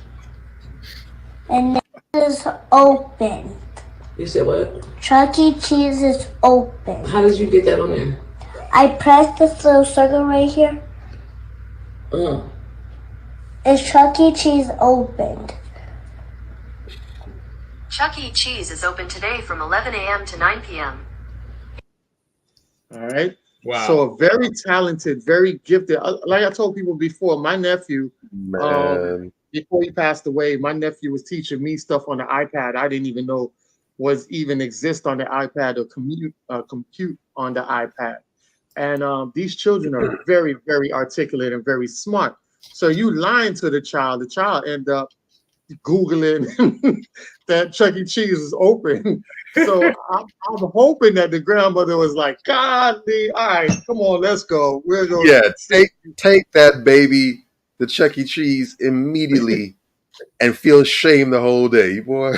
Exactly. Wow. So I want to show you this other video, and then you guys can definitely comment on it. All right. Yeah. And I asked them to tell me what their goals were. This one particular young lady said that she wanted to have 2 kids. So I said, "So are you going to have a husband?" And she said, "Nope." And I said, "Please tell me why you would choose in the 8th grade to have a goal of having 2 kids and not be married." She said, "Because if I'm married to him, I can't collect child support." And then she said, Wow. "Why should I marry a man that I have kids by? He might have issues or something. He might be on drugs." And I said, "Well, if he's too bad to be your husband." If he's too bad to be your husband, then Wow. why are you procreating with that? Wow. So the mindset is if you ignore these children and you let them just do what they want to do and follow the sexy reds and all of this, and you're constructing them to be in that limelight, and that's their hero, they're going to have that mindset like that. Or you get your child at a young age and you say, "Man, this little girl was creative enough to press the button and find out through Siri that I was lying." So now you say to yourself, "Okay, let me buy her books, a private investigator. Let me show her some shows that can be kid friendly, that show detective shows, and get her in the mind frame to enhance her abilities that's already there." So you have 2 different outputs of children based on what you're feeding them. And I think going into the new year, we have to tap back into our children. I remember back in, I want to say 2017, I posted up a article about the young man who was 13 years old who ended up getting a deal with the NBA through his bow ties.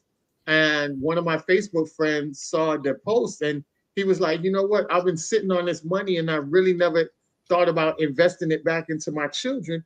And it inspired him to do so. So a lot of times, you present things out there and people will realize like, damn, you know what? I need to invest back in my children and do so. So yeah, man, I feel like in 2024, we definitely have to invest more into our children and protect them in that way, because the way the world is turning, they're pretty much going to have to be entrepreneurs and to find a way to maneuver through this matrix of a society that we're going through now. Otherwise, from that, we're going to be back.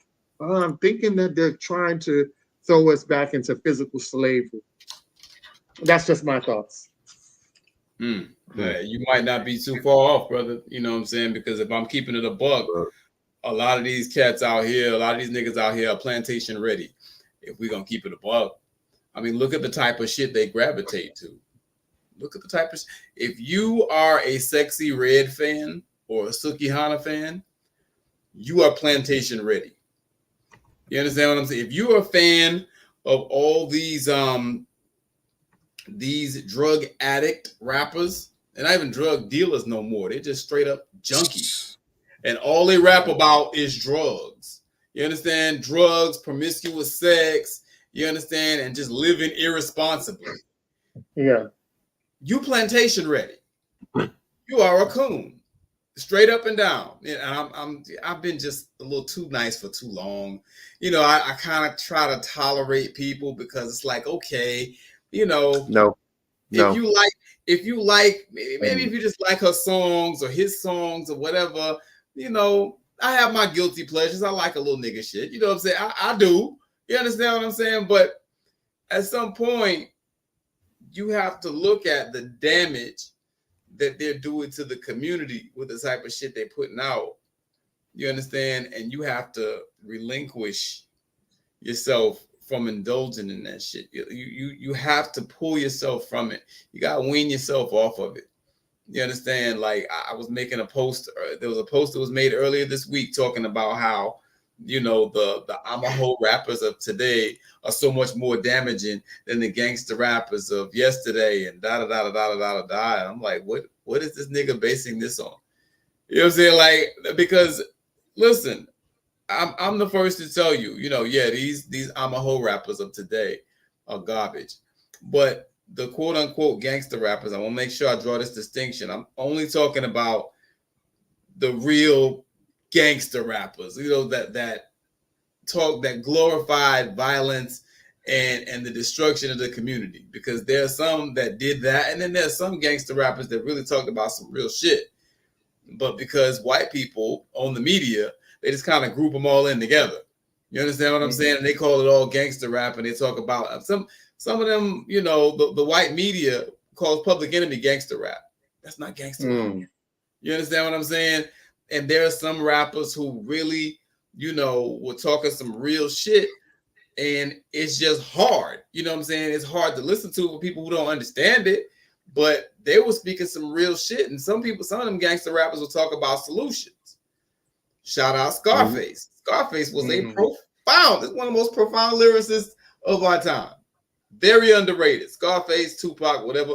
But, you know, when you start talking about some of that just, you know, pointless, useless gangster rap, and the Amaho rap of today is one and the same. I remember I was criticizing, you know, some of these Amaho rappers, and, you know, supposedly intelligent sister started talking about, well, how they ain't talking about killing. What? Do you hear what they're talking about? You got not even just little girls, because people always go, oh, they're damaging the kids. They're damaging the kids. They're damaging people your age too. They're damaging everybody, because stupid in, stupid out. That's what I'm seeing. These people who have a constant diet of Cardi B and reality TV and hanging out at the strip club. I mean, you know, they don't really produce anything positive.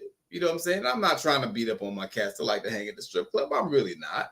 But if that's all you do, you understand what I'm saying? And if that's all you watch and that's all you listen to, stupid in, stupid out. And I said what I said. Or those are your outlets. Yeah, exactly. I remember I saw on IG, I think it was two weeks ago. I think it was 2 weeks ago. I can't remember the brother's name, and I hate that. But I think it was ESPN. They showcased this ball player. I think he plays for Minnesota. I can't remember who it is. Some brother. I think he's a sophomore or something. And I mean, he plays in the NBA. Man, he's a multimillionaire. And he showed took a tour of his mansion, literally his mansion, and dude has a huge, stupid, crazy, wild collection of Legos. That's his thing. That's his hobby. And I'm not talking about like the little 4x4 play sets that you get for your little nephew or whatever they put together. I mean, dude has like huge, gigantic recreations of the Star Wars TIE fighters. Yeah. He's got all kind of dope collections, like little actual models of construction sets. He has this huge life-size mural of himself that he made by himself out of Legos. Dude is talented as hell. He's got like a little mini studio set up by his porch. It's overlooking the water. It's gorgeous. Dude got like a whole little Bob whatchamacallit, the painter dude, Bob Burquist type little studio right there with Legos. Yeah. This is his passion. This is his hobby. It's his thing. That's Dope. cheap. Great outlet for creativity, for art and everything. Dude's real thorough with it. Yeah. And there was a lot of supportive comments. But what irritated me, and I gotta watch this, maybe it's because I'm getting older now, but certain things are starting to irritate me. Yeah. Again, that used to go off my show, and I got to check that now. Yeah. But what was getting to me was there were some comments from people talking about, man, this is a virgin activity, man. You know you don't get no pussy, man. I'm like, this man is a multi-millionaire. Dude is like 6'10". He could take your chick by flexing his pinky at her. And you talk about he gets no pussy, he's a this is virgin activity? Oh my God. Now if he had every single Madden or NBA 2K that came out from the inception, he'd be a real nigga.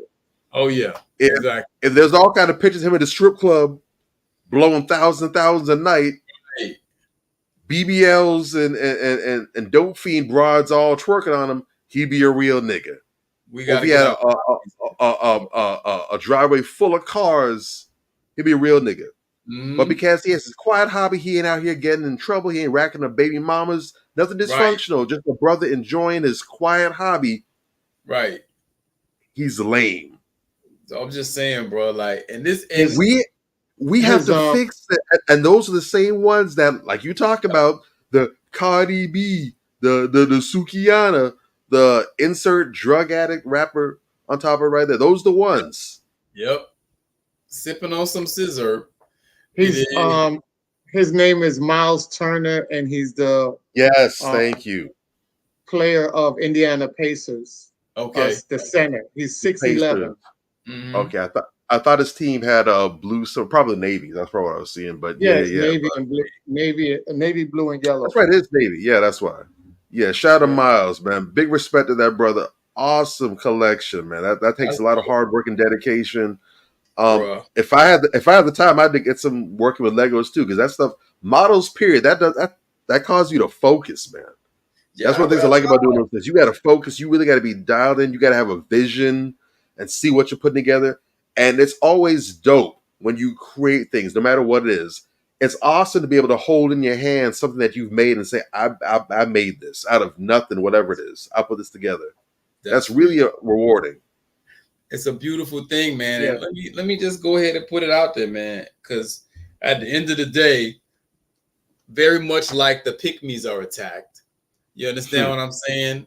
The decent guys are attacked, and the nerds are attacked. You understand what I'm saying? See, I've always kind of been a low-key nerd. You know what I'm saying? Because I was just smarter than everybody else. You know what I'm saying? Like, this is what it was. And I didn't hide from it. I didn't hide from it. Like, I would clown people on how dumb they were. Like, and I'm talking about, I was in the city. I was going to Brownsville, Floral Heights, and I used to bang on people for the type of stupid shit they did when I was a kid. You feel me? And I had no shame about it. I would beat the hell out. The difference in me and other nerds is I would swing on your ass. You understand what I'm saying? And, you know, I learned that from my mother. I remember when I was a small child, I was fighting with this kid outside, whatever. I ran in the house crying. My mom chased me out that house. Like, if you don't go beat that nigga's ass, I'm going to beat yours. You know what I'm saying? I mean, she was not playing. And I wanted to beat his ass. The only reason I didn't want to beat his ass is because she was telling me I was getting into too much fights before. Her and my stepfather at the time was like, but shit, what do I do? So, long story short, 45 minutes later, after I finished beating his ass, I was a changed man, and I've been that way ever since. But don't get it twisted. I'm still a nerd. It's very low key, but I get down with the nerd business. I'm open about it because at the end of the day, nerds are the people who really run shit. Think about it. Truth. When these dummies, when they can't figure some shit out, who they call? The nerds. Yeah.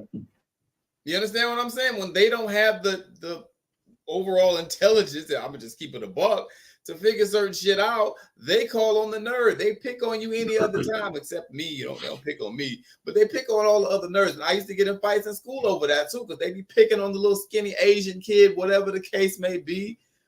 I've never liked bullies, man. And we as a group, as a race, we have a problem. Like you said, Bobby, we prioritize the wrong shit. We glorify the wrong shit. You understand? And so this guy, like you say, he's peacefully, working with his Legos, this, that, and the third, and people making fun of him, kiki, ka. But like you said, if he was doing something destructive, he'll be a real nigga. Listen, I'm telling you, if y'all out there, don't worry about what these corny ass, because the people who be talking, this person's corny, that person's corny, that person's corny, they are the corniest people in the room.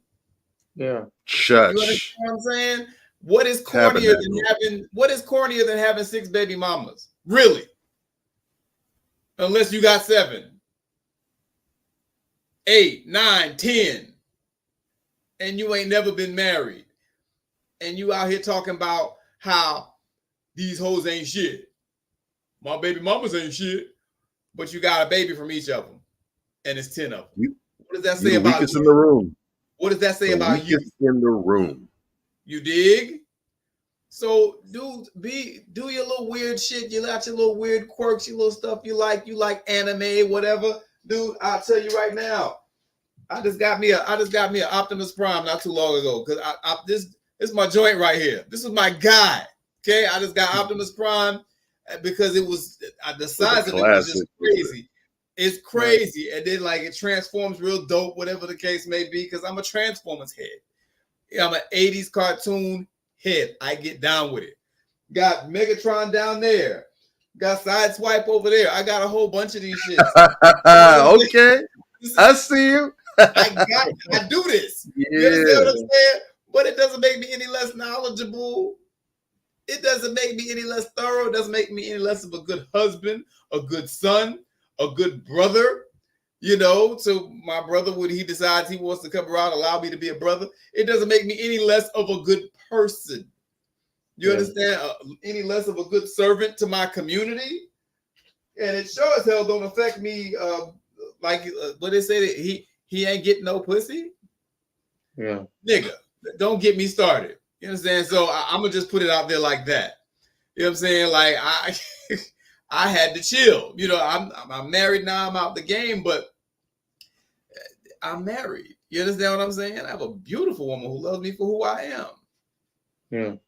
And we do, grown-up things. So, no, that's not what that means. For the goofy nigga out there, speculated, that's not what that means. You can have female attention and all that type of stuff and still have your nerd quirks and all that. And I'll land my plane there. I could go on all day. Absolutely. I did want to highlight the brother from Detroit Lions, who's now with the New Orleans Saints, Jamal Williams, who was very infatuated with Naruto. Naruto, is that how you say it? Naruto?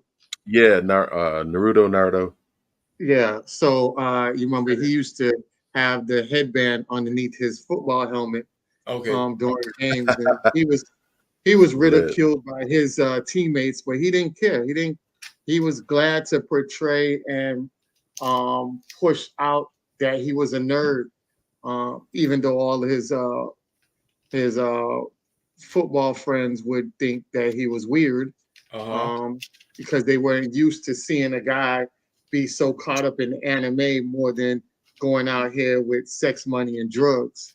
So it threw them off in a different direction. And I love that. I love this guy was out here living his truth, and he didn't care about anybody. And you need more people like that to stand on their square and not be ashamed of something that is part of you and that's very positive and, you know, self-healing, self-care attributes of you. You know what I'm saying? So shout out to that. We had a wonderful show tonight, man. Definitely loved it. New people joining in, please make sure you guys stick around for 2024 because it's gonna be so much lit stuff, man. We got so much different people coming on here, different topics.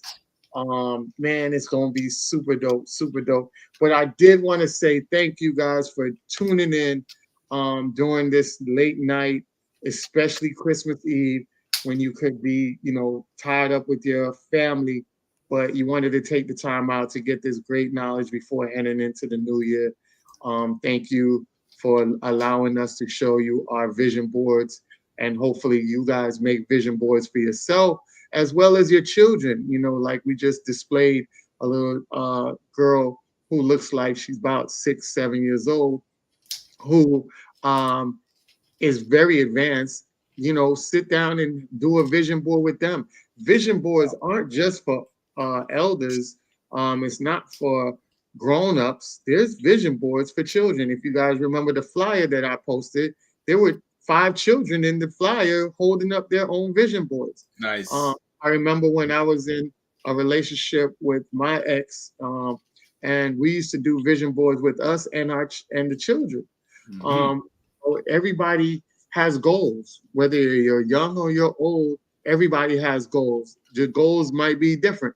You know, the goals of achieving as an adult is going to be different than the goals of a 7, 8-year-old or even teenager. You know what I'm saying? So do it. It's a family event. It also builds structure. You don't have to send your children to the army to get in structure. You can structurize your children at the house by doing things like this, you know. So just getting to the mode of you know, being more with your family and getting them to do activities that are very healthy and will end up in the long run helping them out tremendously. All right. So with that being said, we definitely want to get into the crown check for the night. The crown check definitely hits home for Mila and Aman. This is somebody that they have been around doing great work in the community. So we definitely want to give our crown check to this young, I want to say this young lady, you know. And that young lady is Miss Lynetta Hale, right? Okay. So Lynetta Hale is our crown check this week. She is a humanitarian. She's been out here doing multiple work for the community. She's been winning accolades. She just won this accolade 2 years ago, 2020 Boss Honors, Boss Up Network, you know, humanitarian nonprofit of the year. She's had this local event just a while ago, December 23rd. And you know, this was a program for the grandparents raising their grandchildren, you know. So they did an event for that, gave them toys, had the grandparents coming out with the grandchildren. It was just such a lovely, lovely event, and it was very successful. And it was so successful that it ended up making the news. All right. Leadership Academy, with the help of veterans of 4 wars, Houston spent their Saturday helping others. Both nonprofits spent their day giving back to grandparents who are raising their grandkids full time. Their mission, making sure they have everything they need for a wonderful Christmas. It is so important that we honor our grandparents because once they go ahead and they raise their kids, this happens to travel, retire, and do things. Not to come back and have to raise grandkids. And some of my grandparents here have 4 and 5 kids that they have to raise. And some of them in their 60s and their 70s with little bitty kids.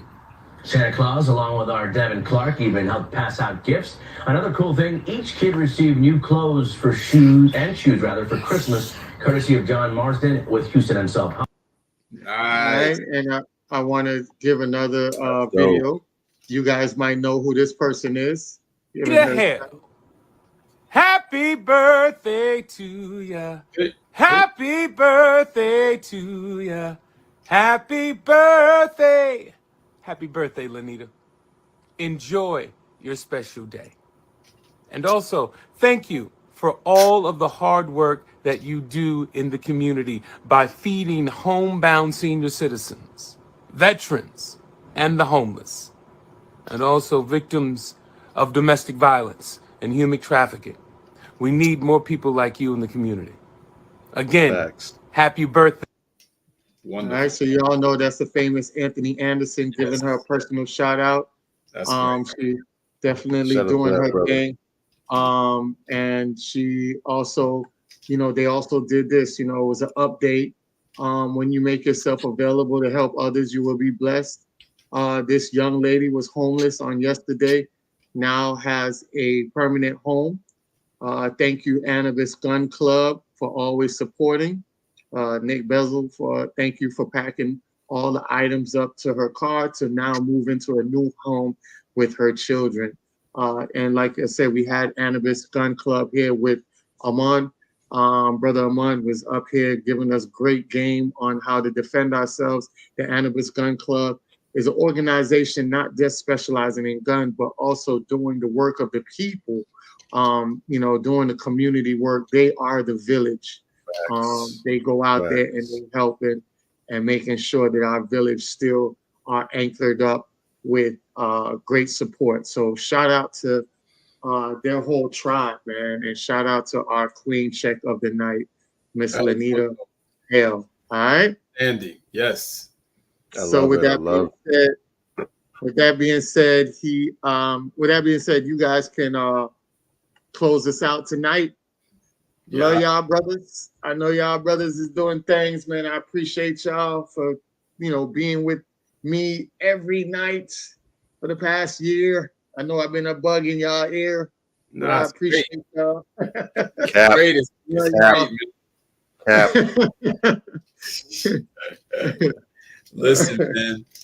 Listen, I'm honored to be here, man. When I got the call, you know what I'm saying, that, hey, you was doing this or whatever you want me to be a part of it, still sharp and steel, man. And you a class act, man. You A1 out here.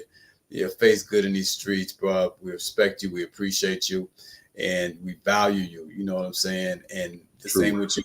Same with you, Bob. You know what I'm saying? Like, the way that this came together is exactly how it was supposed to come together. And this is the most perfect version of how this, could have came to fruition, in my view. You know what I'm saying? This is what it's supposed to be. You know what I'm saying? And going forward, we're going to grow this 1,000 times over. You know what I'm saying? It's going to be crazy. And I'm looking forward to all of the service, because that's how I look at this. I look at this as service. I look forward to all of the service that we're going to be able to give people, because more so than anything else, I think, Anthony, you spoke on this on one of our shows. You were talking about the most important thing that we need right now is the paradigm shift, the correction of the behavior, the code of conduct, getting ourselves together, getting our collective minds right. That's the most important work that we have to concern ourselves with right now. We have a lot of other things that we can do, and we can walk and chew gum. We can do more than one thing at once. But the most important thing is that, we remove ourselves from the state of insanity that a lot of us are in currently. And, we really start to focus and rebuild our communities and rebuild ourselves and approach life differently, rebuild Black families, and so forth and so on. All of that stuff goes hand in hand. And if you're really paying attention, you know, we talk about that every week, and we give you solutions on, you know, where to go to do these things, how to move, so forth and so on. So this show is important. You know, it's not just something that we do for fun. It's cool, it's fun, I enjoy it. Yeah, sure.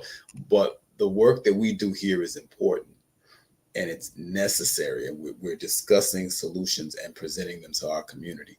And we're one of the only, you know, shows that's out here doing that, if we keeping it a buck. You know what I'm saying? If we're talking about people who are large and nationwide and worldwide, or we just talking about people locally, we're some of the only people out here that are doing that. You know, and we actually know what we're talking about and what we're doing. And so, yeah, I'm glad to be counted in that number, brother. And I just say, let's keep going. Definitely. Yeah. Definitely. Well said. Likewise, man. I appreciate that. Likewise, I admire you guys as much as you guys admire me. I admire you guys 20 times more. You guys have been solid brothers. Go ahead, Bobby. I just wanted to add that in. No, you guys said everything. Definitely kind of be an honor with you, brothers. Definitely hold you guys in high self-esteem, in high esteem. And you've been out here for the longest. We go back ways. Major, you've been that dude for quite some time. And definitely we've gotten to know each other a whole lot better, especially once we've made this undertaking. Feels like I've known both you guys forever in the best of ways. And just positive, solid, just legit lighthouses for Black manhood and Black masculinity. And I'm very honored that I have you guys to call on and to count in these different endeavors. And, you know, I've felt very often, especially with all the different things I've got going in my own life, trying to make sense of things, different plans, goals, and tasks. You know, and I'm sure you guys feel the same way about a lot of respects. Like, you want to do so much, and it feels like there's not enough time in the day. There's not enough of attention span to go around. There's not enough of you. Sometimes it feels like maybe if I had 3 or 4 additional knees, I could finally probably do all the different things that I would love to jump on. And so sometimes I feel like I'm robbing Peter to pay Paul with myself with some things. And one of the things that I've really wanted to do a lot more is to really give back, to really do more to do my part to shape the culture, to be that influence, to be that voice out there. And that's probably the one area, if I'm being honest, being transparent, that's the one area I probably feel like I've maybe taken from the most, the one that I've done the least with. And I've done more in the past. And the last several years, it feels like I really fell off of that. So I definitely see this as my small way of doing more. But because we're able to have this reach, this impact now, I feel like it's able to scale up and we're able to get out there more. So even if I don't necessarily have boots on the ground like I want to, and that will change as things go on, as things develop and things advance. But right now, this to me means a lot. I don't take it for granted. I think it's an honor. I believe that everyone has a right to speak, but not everybody has the right to be heard. So if there's anybody out there that finds value in what, in what I'm saying, who am I, the least of anybody? That's an honor. That's a privilege to me. I don't take it lightly. And for me, that's a huge responsibility. And I try to be very, very mindful of what I say on this microphone, on this platform, with the understanding that people do look up to us. People do listen to what we have to say, and whether they let us know or not, there are people that definitely respect what it is we say. And I can see the difference in some people. Like, you know, I can feel like the respect factor, and it reminds me, you know, stay on your square, stay on your platform, be about business. And so it motivates me and inspires me as much as it humbles me. Because again, I'm just a Black man on a screen, as far as I'm concerned. But if there's anything I can do to make a difference, I'll be damned if I don't make the most of that. So thanks for having this genius idea, Ant. Major thanks for partnering. Thanks for extending me the invite. And again, I'm really, really, really looking forward to what the year holds and where we go from here. We've done a lot already. Opportunities will make themselves available to us, and wherever this ride takes us, I'm locked in, baby. Let's do it. Manversations 2020 to the future, and let's continue to mold the culture. Yeah. Yep. Let's run. Definitely, man. Appreciate it. Remember, think big, bitch. Think big, bitch. Remember, Manversations 2020. We're definitely going bigger next year. We will have events. We will sit down and collectively create an event. Like I said, we're gonna have Brother Cope come through some of these events. We'd definitely love to have Amon and Brother and Queen Mila to definitely maybe do a virtual thing where we can have them on screen, because I know they're in Houston, in Texas, I should say. So if we can get them through virtual, that'd be so dope to talk to the people in the vicinity of the event that we're having. So we look forward. We definitely want to do event.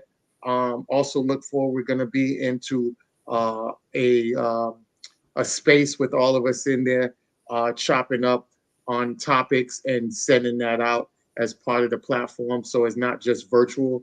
You guys will get the full podcast like how everybody else is doing it. And there's different events that we're probably getting ourselves into, sponsorship with different events, co-signing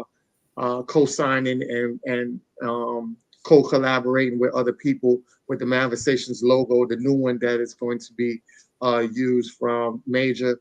So we got so many major things coming for next year for Manversations. So it's only going to get bigger and better.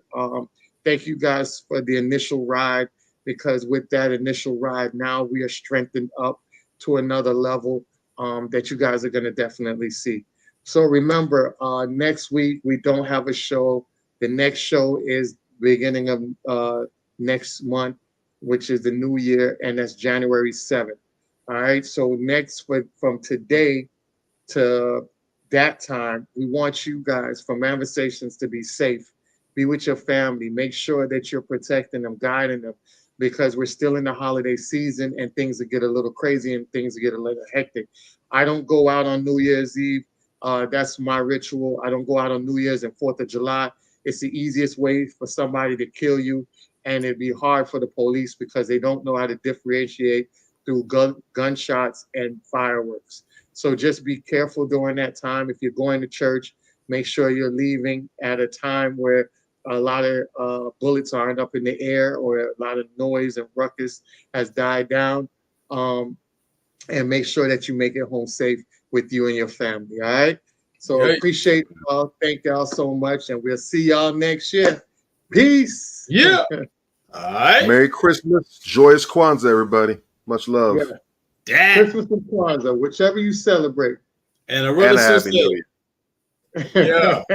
Arata Sase. Yes. Yeah. Love our ancestors. That's right. Yo. It's all right. All right. Peace.